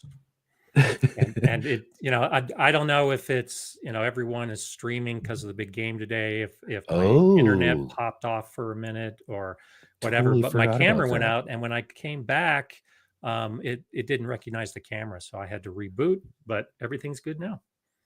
Yeah. Sometimes I like Jenna too. Oh yeah, she's just so awesome. We have she's been on now a couple of times on this show, and just I'll such have a great her on conversation. my show. I don't know her, so I'll have to invite her to appear on my live stream. Yeah, definitely. Yeah. And again, she's just such a great personality, and I just, and a great channel, and people just really love her too. So I mean, it's some of my best shows is when she's on, and people just really dig that. But let's see, where were we at? Like I said, these technical issues cut us off. I think we were finished with whatever it was we were talking about. So let's okay, perfect. Okay, so I did have a question that came in just a little bit earlier, and I don't know if I've seen Penny before, but Penny's joining with us here. She says, hello, host and panel guest. I have a question for Gardner Scott. Could I plant my tarragon, ginger, and horseradish root? I'll try to say that. Horseradish roots plants in the same raised bed? Yes, but all three of those will spread over time. And so I have my horseradish growing in a steel horse trough with a bottom so that it can't escape. First time I grew horseradish, I had it in just a regular raised bed, and the roots got so robust and deep that it escaped the bed, and it was, well, I actually moved before I could eradicate it. I don't know if the people after me were ever able to eradicate the horseradish. This last year, I had to pull out all of my tarragon because it was overtaking the thyme that was right next to it and the sage, everything else that was in that bed. The tarragon roots were taking over because they spread pretty quickly. And ginger, especially if you live in a region where ginger will stay alive over the winter, same thing. The ginger roots will spread. So you can grow them all in the same bed. I would use a bed that is tall with a bottom so that they can't escape. And then periodically you're going to need to dig up the ginger, and that's probably why you're growing it, and dig up the horseradish, which is also why you're probably trying to grow it, just to keep it under control so that they don't crowd each other too much. Yeah, excellent, excellent. And all right, everybody. Like I said, definitely drop in some questions there too. If you got any questions to ask Gardner Scott. And I love that. Yeah, your drink thing too.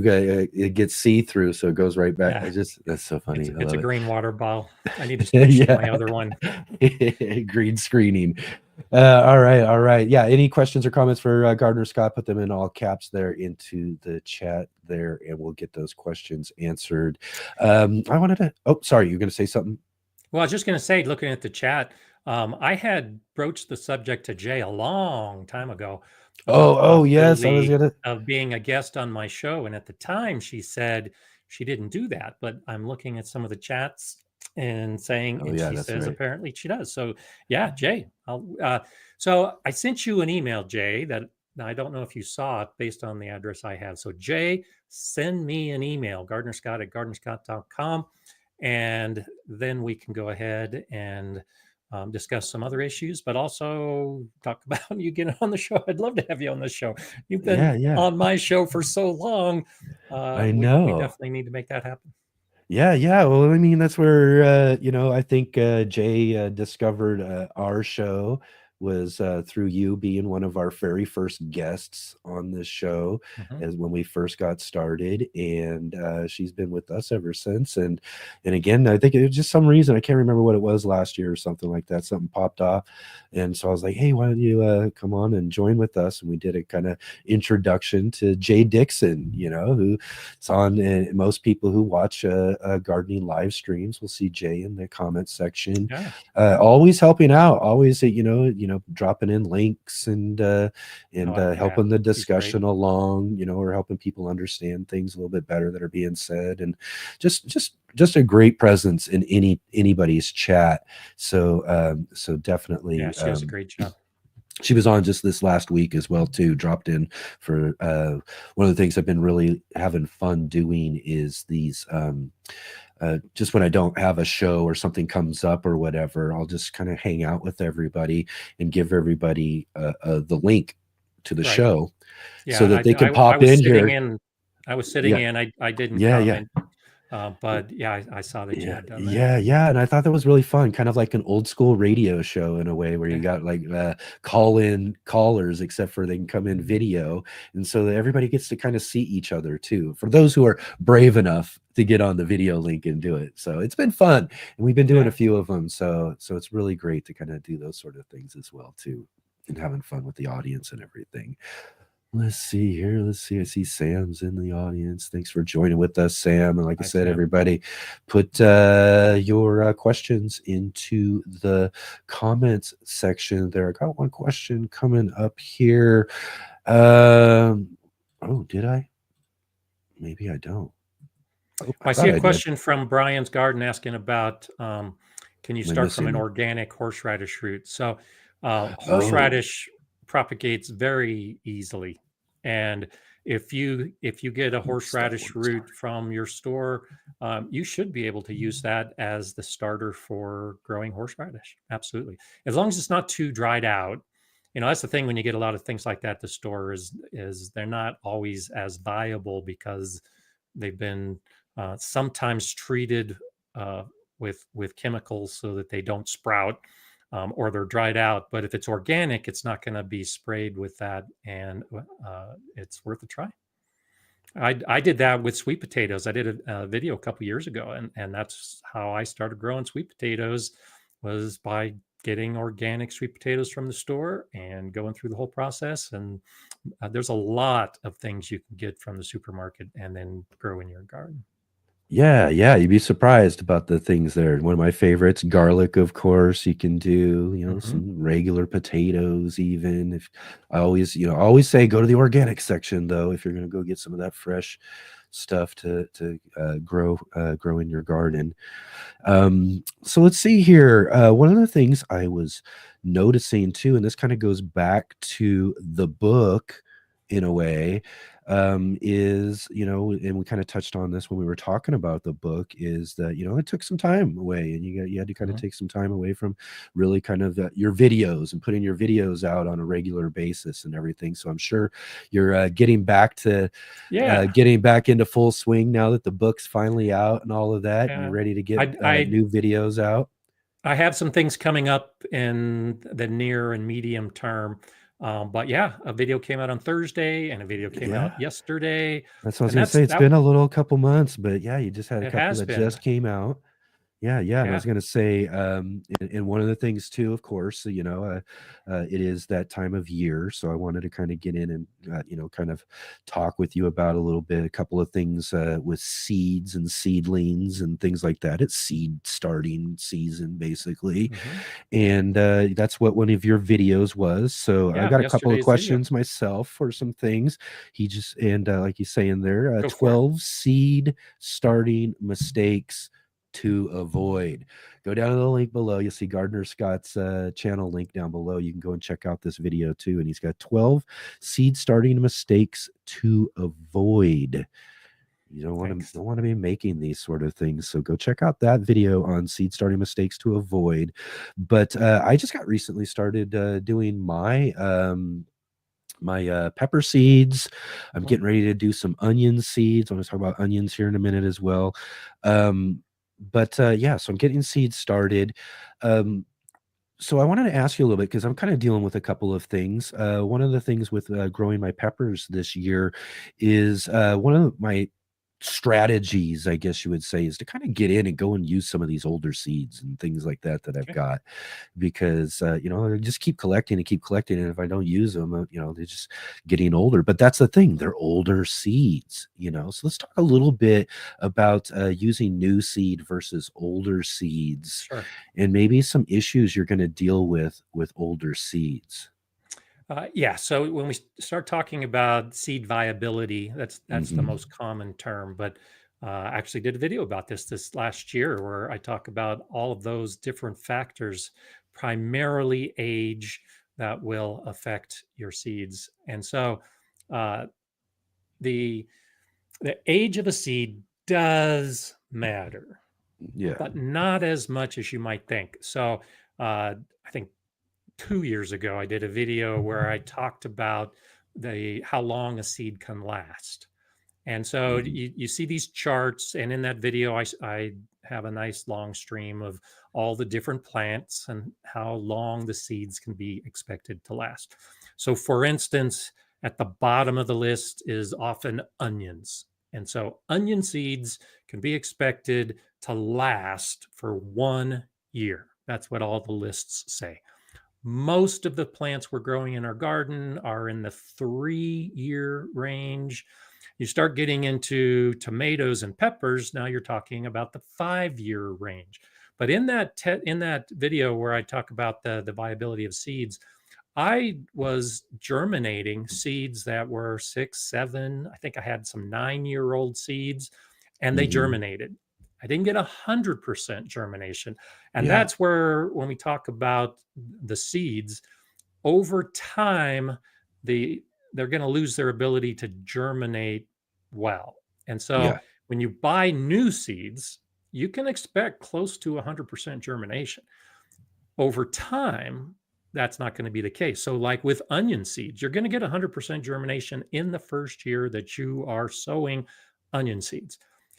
When we save our own seeds, I think that gives us an extra year, because when you are buying seeds from all the big sellers, that seed is at least 1 year old, because they have to source the seed. It has to be shipped to them. Then they have to package it, and then they have to sell it. And there's often about a 6 to 12 month delay for that whole thing to happen. So by the time you're getting onion seeds, your onion seeds are 2 years old. If you save your own onion seeds, they're going to last 2 years or 3 years, because you don't have that same delay. And you're still going to get adequate germination. And so that's one of those things where if you got old pepper seeds, still use them. you Yeah. just may see that you're not going to have 100% germination, Yeah. and they should still grow. There does reach a point where the plant may not be as strong if the seed is too old, but it's usually the germination time that kind of weeds out the weaker seeds. Yeah. And yeah, so it really comes down to germination rate, and actually to also, I think, put this back and up and the here if vigor I of the can. Brian's, seed. yeah, Brian was kind of talking about that. His 24 onion seeds took about a week longer Yeah. than the 25 seeds. So again, that kind of goes down to vigor. How, Yeah, and that yeah, gets down to basically the internal functions, because the seeds are dormant and they need to wake up. And there's a lot of chemical interaction that's related to that, and enzymes. I mean, that's where a lot of those come into play, and some of those will degrade in time. And so that's why the vigor of the seed and then the ultimate vigor of the plant is also affected as time goes on. yeah. All right. And one of the things I was noticing though too, with the older pepper seed, because got mostly little pepper seedlings coming up, and like I said, I'm using some older seeds. Some seed is like maybe really old, and maybe something, because there's a few of them that didn't at all. But then again, too, most of them were, like you said, it's germination Yeah. rate. I've got less of them, from my older varieties. But there's something I'm kind of noticing, and I wanted to kind of get your thoughts on this as well, too, is the seed coat, the outer seed shell. I'm noticing with a lot of the older seed, the plant is having a hard time getting rid of the shell. Like your seedling's going to come up, and usually it should kind of strip that shell as it's pulling Yeah. itself out of the soil. But sometimes that shell will kind of hold on a little bit, and it's got to pull itself out. You'll see it pull itself out a little bit more, and then sometimes it won't let go of it all, and you'll have those two cotyledon leaves just kind of stuck together with the shell Yeah. as the rest of the plant's trying to pull itself out. And then there's something else that happens as well too. Maybe I'll get your thoughts on all of this, but the seed shell, and this is my thought, is sometimes we'll get a what looks like a little seedling that pops up, but there's nothing there but just a stem. And my Yeah. thought is that the shell just itself just wouldn't open up at all, and the top just basically dies off, is what my thought is on that. Is that right? What kind of things are we dealing with here? So Is that the age of the seed, maybe, and the shell itself, kind of? so I've kind of wondered that myself. So last Yeah, year in particular, my peppers had a lot of those seeds yeah, that remained. And so what happens is normally the leaves spread out, but in this case, the leaves are like joined, and the little seed is at the top, and mm-hmm, it's like not enough to break loose. And I am thinking that it's more an issue of the humidity levels. So a softer seed is going to release, a moister seed. And so when the indoor air is dry, and I see this a yeah, lot with my low humidity levels here in Colorado, I tend to see it happen more where the seed coat is drier, and so it's not as flexible and it doesn't release from the plant as well. I'm not aware, I've never read anything, I'm not aware of research that has linked that to the age of the seed, but that could also be an answer where the seed coat is going to dry out faster in an older seed. You just don't have those natural oils and that natural moisture that are as prevalent. So yes, it would make sense that an older seed would dry quicker, which means it releases more difficultly from the seed. That yeah, could be a yeah. possibility. Yeah, And it's kind so of what I'm also, seeming to notice. I haven't really thought about that before until I'm kind of looking at it, because like I said, I got a couple of trays of some older seed and seed varieties, and that's kind of what I'm noticing with plenty of them too. So it sure. was really noticeable. And then I've got a little tray of some new seed I just ordered, just got in, and a couple of varieties I want to try. And like you said, almost 100% germination. They're up and out. They've, like I said, they've shed that seashell without, or that seed shell without any problem, that sort of thing. And so that was just kind of an observation I thought was interesting. And I think that could explain why. So the way the seed or the way the like plant it's works, getting you've got the stale seed, maybe or something over time. and so no. the seed opens up, and then the plant emerges, and then the leaves appear at the top. And so with an older seed, using the same hypothesis, again, I haven't seen any research on this, and I'm not sure how you would actually test for it, except by growing a lot of old seed.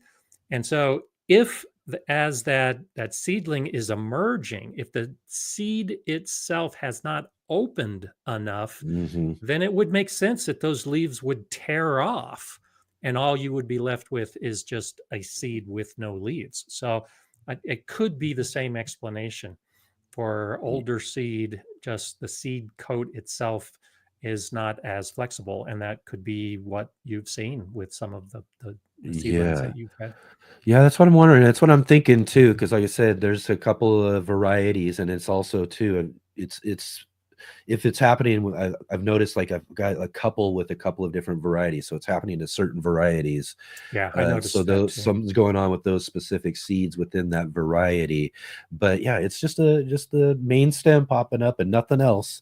So I just imagine that thing just wouldn't open up. It wouldn't allow for it to even pull itself out of it, and just basically dies off the top of it. And yeah, so just interesting observation this year as I'm kind of testing out and trying to get some older varieties grown out this year and everything.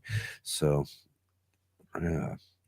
let's see here. We did have some questions. Let's get back to some questions, everybody. Dusty Flats was asking, I think he got a couple here. Let's pop these up here. Is there a difference in cold stratification between using paper towel versus bagged container of soil? Not then really. I'll put this one up quick. Actually, I'm sorry. Let me put this one up as well, because I think these kind of tie together. Yeah, I had seen this. I was going to start with this one. So there's a difference between dry and wet stratification in the fridge, and we're talking about in a fridge, and in nature as well. So what we're doing with the cold stratification is trying to mimic the outdoor conditions. And so different seeds are going to require different types of stratification. For some seeds, it's purely the cold. And for other seeds, it's got to be cold and moist. And so there is a difference, and it's based on the seed. A seed that needs that moist environment won't germinate as well if it's just been exposed to the cold.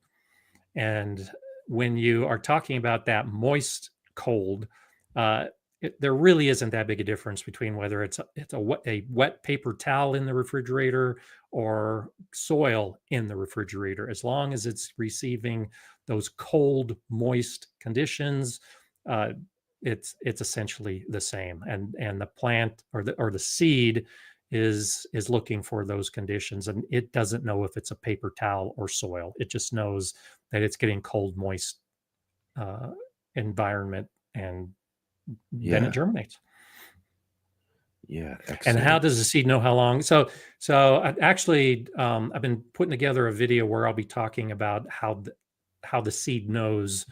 And when we talk about chill hours with trees, when we talk about cold hours in general with a lot of plants, they keep track of it, and it's a chemical cellular response. And just today I was looking up circadian rhythm for plants, and yes, plants have a circadian rhythm. They are able to tell the passage of time with hours and with days within the seed. I mean, it's incredible.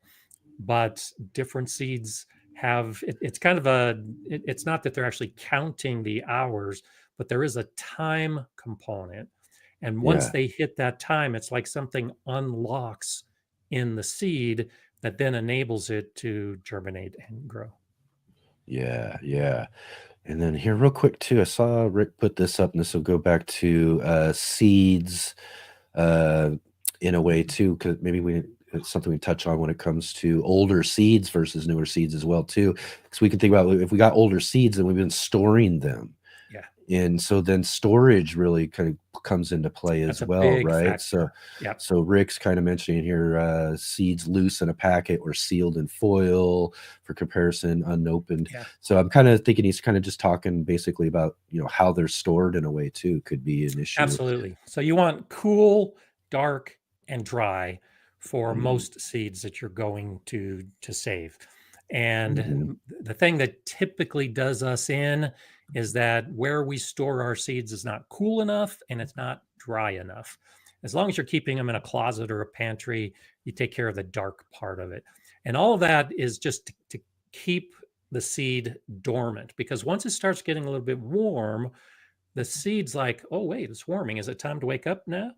And the next thing on the seeds list is moisture. Oh, it's warm and it's moist. It's time to wake up. And then it starts to wake up and it's like, oh, wait, it's too cold and it's not moist enough and it's dark.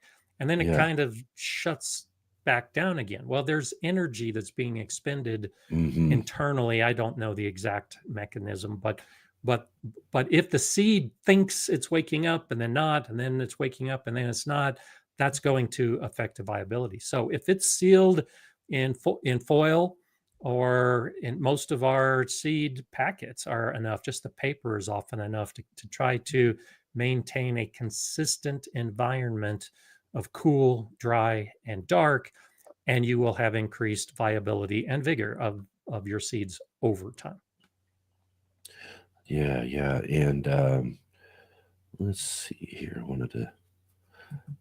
Dusty Flats is saying, read something about hormones in seeds being a factor. Oh, sure. Yeah, that all There's gets gotta be back some to sort that. of part of the The genetics of chemicals it. and the enzymes. Hormones are also a big part of it. That's all part of the whole chemical interaction and reaction within seeds. And depending on the seed, I'm not like auxins. Auxins are the primary hormone that we think about when we talk about plants. And so that tip of the plant, the young seedling, that tip has hormones. It's the auxins that tell the seedling to keep growing and to send out more leaves. And all of that originates within the seed. So hormones are big in plant growth. Absolutely. Yeah. All right. And kind of going back to the cold stratification a little bit of the Dusty Flats, I've seen someone put seeds in a freezer. They said, oh, no germination. Your take on this? I mean, probably didn't need to freeze. If you watch my videos about storing seeds, you will see that I do not recommend putting seeds in the refrigerator. Now, that being said, I went up to the National Seed Vault in Fort Collins, Colorado, and their vaults are cold, and they use liquid nitrogen for some of their cells and seeds that they are saving. The key difference is when you are saving seeds in a freezer or using liquid nitrogen, it's a very controlled environment, and the seeds are frozen. It's like flash freezing. They're frozen right away. When we freeze in our refrigerator, it's a slow freeze. And for anyone that's got that, that chicken, that meat, that you find at the back of your freezer that's been there for a year and a half, and you see, all the ice crystals that have built up. Well, that's what's happening with your seeds. So when they're stored in the refrigerator, because it happens slowly, you have a lot of ice crystal buildup, that moisture that freezes, and that causes damage within the seed. And then when you take it out and it thaws, you're going to have the same kind of damage. That's why when you thaw a lot of the vegetables, if you don't blanch the vegetable first, so like if you're going to freeze green beans, you should blanch them and then freeze them. And then when they come out, they're going to be pretty firm. But if you freeze green beans and most vegetables without blanching, you're going to see that cellular damage, and they're going to be soggy and mushy when they thaw out. All of that's happening within the seed. And that's why People that save their seeds in the freezer and then pull them out and then try to germinate them often see no germination because there's Yeah. just been too much damage to the seed, especially if you have a freezer, frost-free freezer. Well, the Mhm. reason it's frost-free is because it actually warms up Mm. to the point that some of that water vapor evaporates and then freezes again. So Okay. Yeah. that warm cold cycle within your frost-free freezer Mhm. is also going to cause the damage to the seed. So, yeah, no, I don't recommend freezers because you're likely to have more damage than not, and it really doesn't increase the time that you can store a seed. I do a lot of Yeah. seed storage in my refrigerator because it's about 40 degrees Fahrenheit. That's an ideal Yeah. temperature for a lot of seeds. It takes care of the stratification if they need it, and you're not going to have that cellular damage. All right. All right. Excellent, excellent stuff here. If you got any more questions, real quick, drop them in. We're running down. We're winding it down here real soon. So we got a couple more. I had one that's been in here for a little while. I wanted to get to, but we were talking about seeds. But Leslie, thank you so much for your question And so earlier. before I'm she sorry. goes on, well, we're still on this subject because I just Okay, saw okay. Well, hold up. Sorry. Jay put a link to the Svalbard Global Seed Vault. Okay, and if you know about Yeah, the Svalbard, it's yeah. got samples from all over the world. I learned this in Fort Collins. So one of the reasons Norway, for instance, is such a great location for seed storage is because it's cold naturally. Okay. Right. The Svalbard seed vault is relying on its location and the natural cold to store all those seeds. What they don't have is the humidity control because the humidity does affect how long the seeds can be stored and what seeds can be stored. And so Fort Collins actually has more seeds in storage than they have at Svalbard because of that humidity factor. All And right. because it's in the middle of Colorado, the humidity is kept at a much more consistent level. And so there's a lot of seed companies and a lot of other seed sources that are sending their seeds to Colorado and not to Svalbard because of the humidity issue. I mean, that's just incredible. So just be aware when we talk about freezing our seeds, Mm-hmm. just the fact that they're freezing is not always the best answer. So now let's get to the question. That's right. Real quick though, too. Sherry dropped a suggestion in here too for those interested. Celia Blomdahl has a YouTube Oh, channel about cool. life at Svalbard, so that would be interesting. I'm gonna have to check Yeah. that out. Oh, and she Cool. says the last name's Blomdahl for everybody that want to check Okay. that out. That's awesome. I'm gonna have to look at that for sure. And yeah, let's see here again. Sorry, Leslie. Yeah, there was Make one you sure we had get. popped up. So let's get back Yeah, to there we Leslie. go. Leslie put in this question a little while back ago. And like I say, too, that we try to get them too, but when we're on one subject, I want to try to make sure we're getting them in right, So we're coming back to Leslie here for this question. Expecting another high grasshopper year. Any tips to control the population since what Nola bait Nola is no bait, that was longer in a, production? yeah, they I'm would not eat trying that to and pronounce it. die. So this gets back to the idea of understanding the life cycle Yeah. of an insect pest. And so grasshoppers in particular will overwinter in dead leaves, dead plants, at both as adults and then also eggs can survive the winter in many locations. And so one of the best ways to deal with your grasshopper problem is to just clean up your garden, get all of that garden waste cleaned up that they might be overwintering in, especially if you had an infestation.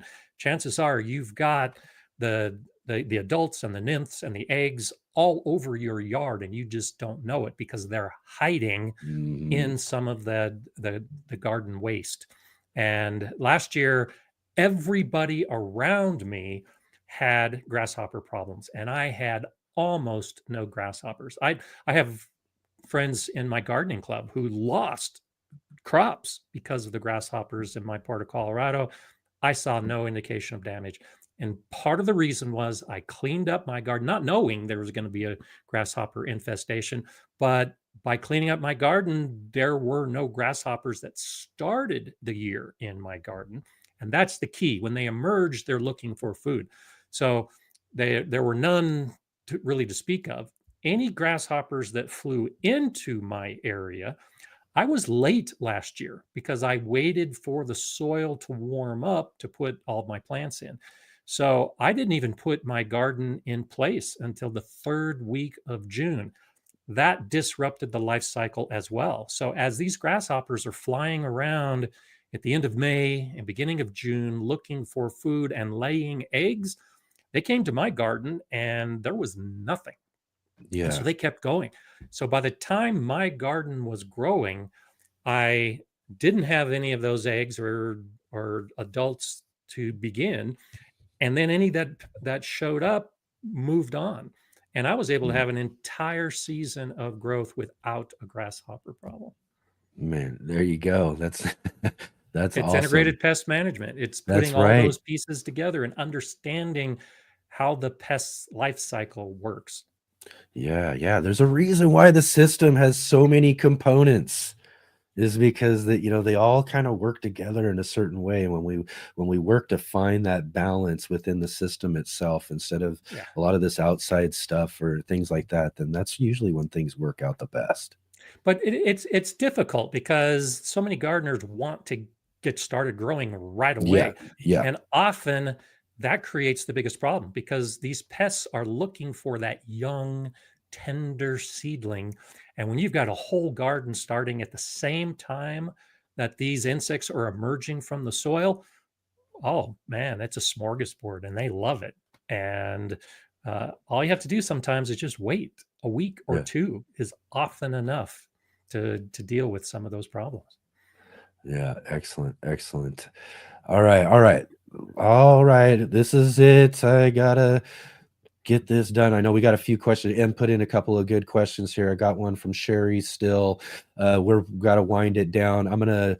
I'm gonna pick one of your Yeah. How questions, about one Em. I'm more? sorry, and then if I just want to also mention too, because this is always a great point too for all of you who are getting in here towards the end of the show, and we're not getting to any of your questions. There's a really great solution to this, and that's comes at 8 a.m. Pacific time tomorrow morning, 11 a.m. Eastern time on Mondays. Gardener Scott gets together and does this all over again right on his That's right. channel, and he's there to answer all of your gardening questions. So definitely if I don't get, we're going to pick one of them here, and any of the other questions, I'm sorry we didn't get to them.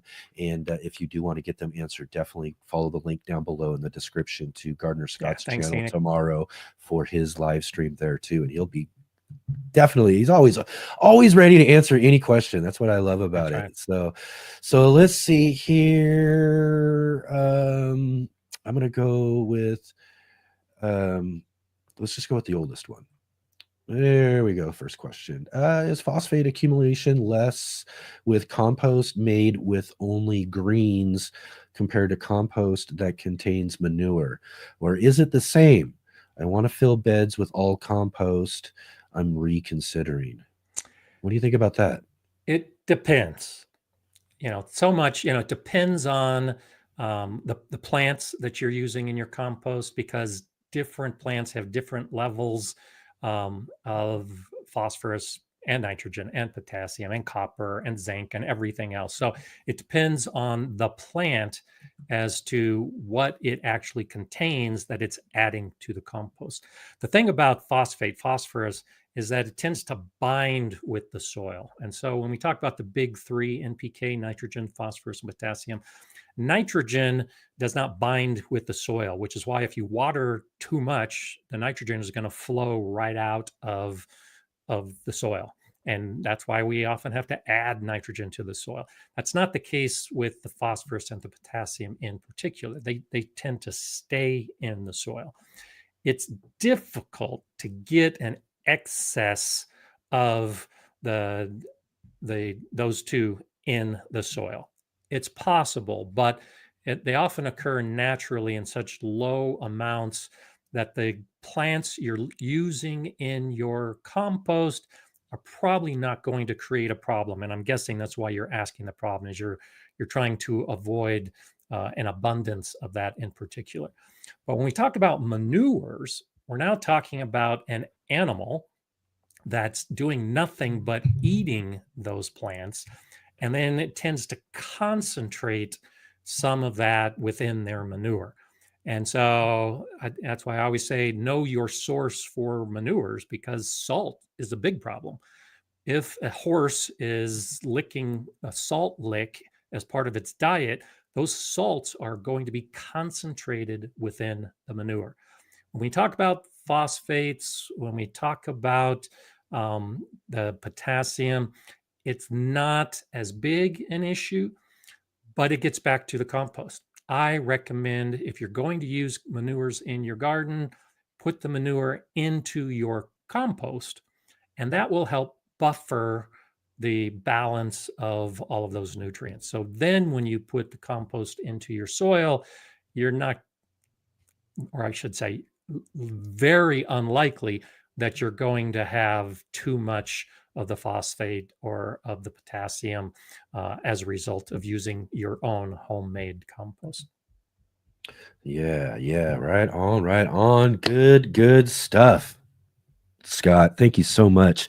Oh, it's And always again, good. I meant, yeah. And as I mentioned earlier too, Scott's back on it. He's going to be putting out and producing more and more great gardening videos for all of you to watch and have at the ready for your upcoming gardening season. Like I mentioned earlier too, one of his most recent videos, I think he just put this out this last day or so, 12 seed starting mistakes to Yep. avoid. So we're looking at That came out starting yesterday. seeds right now. So you'll want to go check out that video, 12 seed starting mistakes to avoid.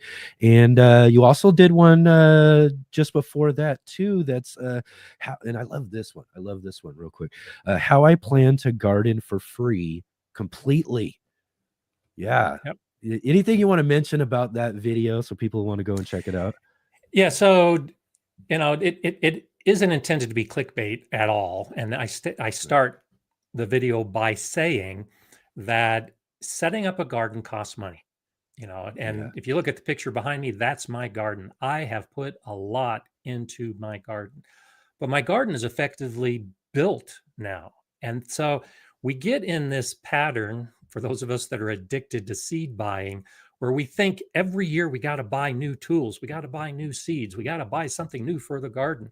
But once the garden is done, it's built, it's in place, your soil is good, you don't actually need to buy anything. And that's what the video is about, is how I'm planning to use what I already have to garden this year without paying for some of the things that I normally buy every single year.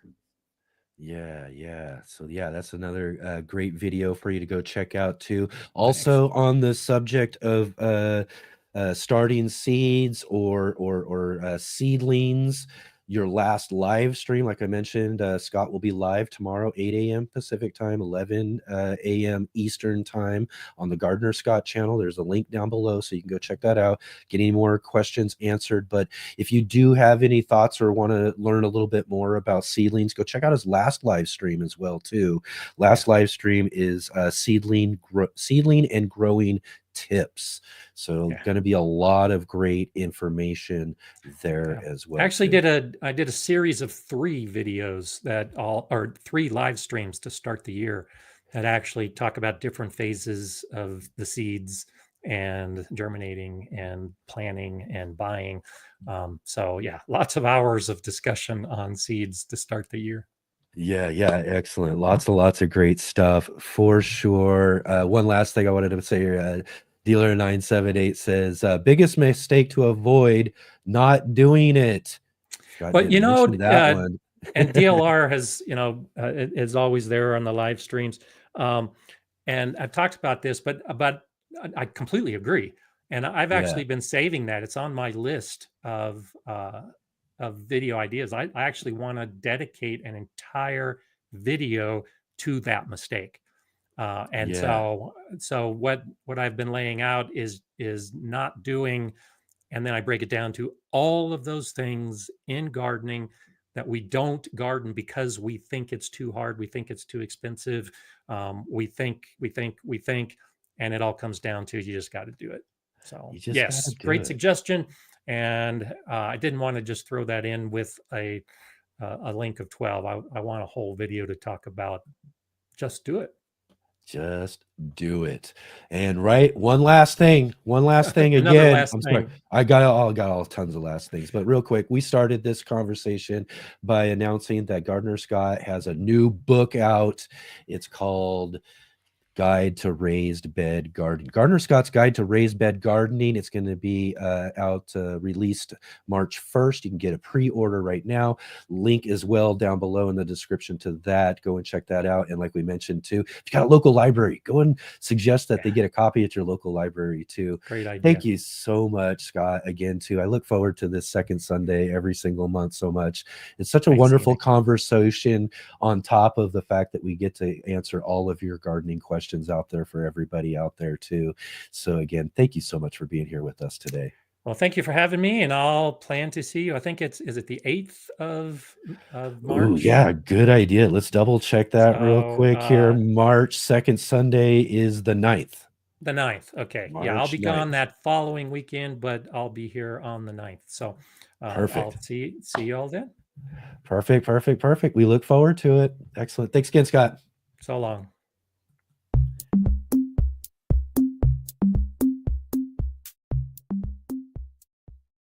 Let's Get Growing is sponsored by IV Organic.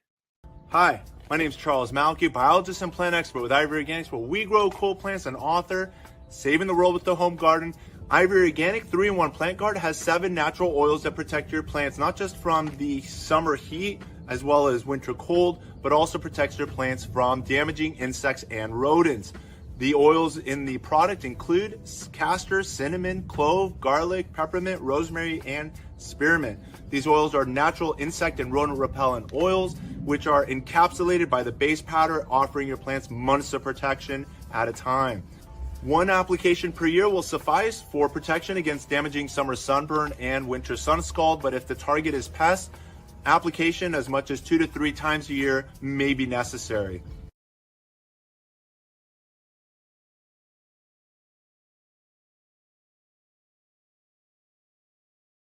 All right. There we go, everybody. What another great show here for a Sunday edition of the Let's Get Growing show.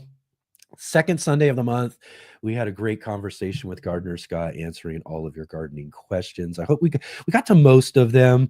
And again, too, I'm sorry, in a way too, for some that have to wait a little bit to get their questions answered there. I try to get, because I see people are trying to repeat and get that. I do like to see them in the all capitals, but I do try to keep an eye out. And I try to fit them in as the conversation is most appropriate when it comes down to it. So if we're talking about seeds or seed starting, I want to kind of hold off on something that takes us to a different subject. So that's kind of how some of that works. So I don't want anybody to worry about whether or not we're going to try to, or we're losing. Sometimes I do lose track of some questions, but we definitely try to get to most of them if we can. And then, like I said, as it gets towards the end of the show, if more questions start coming in, then that's the best time for everybody to start holding those questions, and look forward to seeing Gardner Scott on his show tomorrow, like I said, at 8 a.m. Pacific over at the Gardner Scott channel, where he does his live stream, and then he can definitely answer any more questions, anything. Gardner Scott's awesome. He'll answer anything. He's ready for almost anything. He's got some really great garden knowledge and can really help us get our best gardens growing. I saw this comment earlier. I love this, Sherry. Thank you so much. Gardening is like voting. Just do it. Sorry, Nike. That's right. Gardening is like voting. You got to just do it. Just do it. It's like most things, though, really. When it comes down to it, our best bet is to just get started, just get going, and really start to accumulate some experience and learn as we go most of the time, because that's really how we learn best, is through experience. And that's how we get our experience, was we jump in, we get going, and we do all of that for sure. I see. Oh, Dusty Flat says everybody wants a signature, Gardner Scott. Right, right. Well, that's what he'll have to do. Maybe he'll have to do some maybe book giveaways, some signed books or something like that for some lucky Gardner Scott viewers. Maybe that would be really awesome. But yeah, so great to be able to have him here with us. He's always a great, if anything, a great gardening conversation, just to talk about a lot of stuff. I like I mentioned too, to a lot of our guests that come on, is that I'll write down some things, especially with Gardner Scott. I'll have a whole idea of different subjects and things we can talk about if there isn't plenty of questions and stuff. But it always comes down to it every single time. I'm really always over prepared because we don't get to like most of the things I want to talk about, because we get to, again, you guys are so supportive. You guys are showing up so well to the show lately. And so when it comes down to it, you guys are really, really hopping in here and helping keep the conversation moving along here too. So it's really great as well. So really, really awesome. I see Big West is here too. He says, hello, I was late. Better late than never. And again, too, that's one of the great things about doing these live streams is they are always available as a replay for everybody. So you can always go back and check out the earlier parts of the show too, because you won't want to miss out on, we had our In the Garden segment with Mark Boucher-Colbert earlier in the show. He did a really kind of cool lesson on doing some experimentation and working on specific things in garden experiments and all that. Just a really great, cool, fun garden lesson. You'll definitely want to check that out at the beginning of the show too as well. But yeah, lots and lots going on here. Again, if you didn't get to check out yesterday's show too, yesterday's show was packed full of lots of fun gardening conversation. We kind of touched on a little bit of some future of gardening, as well as gardening higher education with Vikram Baliga. From the Plant Prof. He is actually a professor of gardening and agriculture at Texas Tech University. And we got into some really cool subjects, some really fun stuff that we talked about on yesterday's show. You'll want to go check that out as well, too. We had our sponsor from Ivy Organics, Charles Malky, was on the show with us. We talked about the 8th annual free fig cutting giveaway over at ivyorganic.com. This is their 8th annual free fig cutting giveaway. And each February every year now, again, 8 years in a row now, with every order that you do over at ivyorganics.com, this is a great time to go get that 3-in-1 plant guard over at ivyorganics.com. Use our promo code GROW10, GROW10. You'll get 10% off, and as well too, you'll get some free fig cuttings. You can choose some different varieties they have over at Ivy Organics there too, and get some figs started in your garden this year as well too. So that's a great promotion, great fun giveaway that they did, that they're doing over there at Ivy Organics. We talked about that. We talked about some fig cutting care and some tips and stuff like that as well too, in that segment with Charles. And then next Saturday, you remember we're here every Saturday and Sunday on the show. We're here. Make sure we get that up. 11 a.m. Pacific Standard Time, 2 p.m. Eastern Time here on the Urban Gardener channel every Saturday and Sunday. And so you'll definitely want to be here for next Saturday's show. We're going to have with us, hopefully, let's just keep our fingers crossed too, because we already tried once. We're going to get Kyle Haggerty from the Urban Farmstead. This is a channel I've been following for a while. I really love what Kyle does over there at the Urban Farmstead. I missed out on a chance actually a few years back. We just had conflicting schedules to actually go and visit him on one of my trips down through California. He lives down in Sacramento. He's actually probably one of the closer gardeners to me too, but it'll be really great to finally catch up with him, get a chance to talk about what he's got growing on there at the Urban Farmstead. And he's got a really cool urban orchard, gardens, all that sort of stuff. Great channel.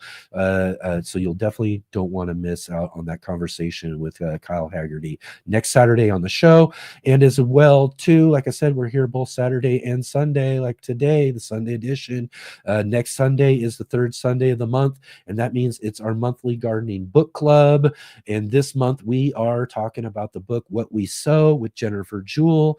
She'll be on the show with us next Sunday to talk all about this really awesome, wonderful book that she has that we've been reading all this last month. And yeah, have a really great conversation. It's going to be really fun. And again, too, we got lots of great things coming up on the show, too. I've got a special announcement next week as well for an upcoming guest that I just booked. I'm really excited about sharing that with everybody. I did kind of throw it out to everybody. I was at talking about Ivy Organics. I was at the Ivy Organics affiliate meeting we had this last week, and I did tease it out to everybody there too, who it was. But for everybody else, you'll have to wait till next week. I've got a really cool special guest for our Saturday show coming up here this next month that we'll announce next week on the show. So you'll definitely want to be here for that too. So again, thank you all so much for being here. I really, really appreciate every one of you. And again, too, the conversations again over these last few weeks have just been getting great. All of you are just showing up so well. The show's just really going awesome. I'm looking forward to it so much every week. I just can't wait for Saturday and Sunday to show up to come and hang out with all of you guys and all of these just really wonderful guests that we get here on the show. So remember, as we're closing out the show today, to hit that like button if you're here and you haven't done it already. Hit that thumbs up, as well as subscribe if you haven't subscribed already. Hit the bell notification so you can be notified of all of our upcoming videos and live streams, as well as share with all of your garden friends. I know you guys got some really good garden groups out there. You've got lots of other garden friends and all of that who love gardening just as much as we all do. So make sure you're sharing with all of them and letting them know about the Let's Get Growing show here every Saturday and Sunday on the Urban Gardener channel. And again, like I said, follow all of our links down below to Gardener Scott's book, his channel. Go check out his live stream tomorrow morning if you didn't get any of your questions answered. And I'll see all of you coming up this very next Saturday for another great show right here on the Urban Gardener. Thank you so much, everybody. I'll see you next week.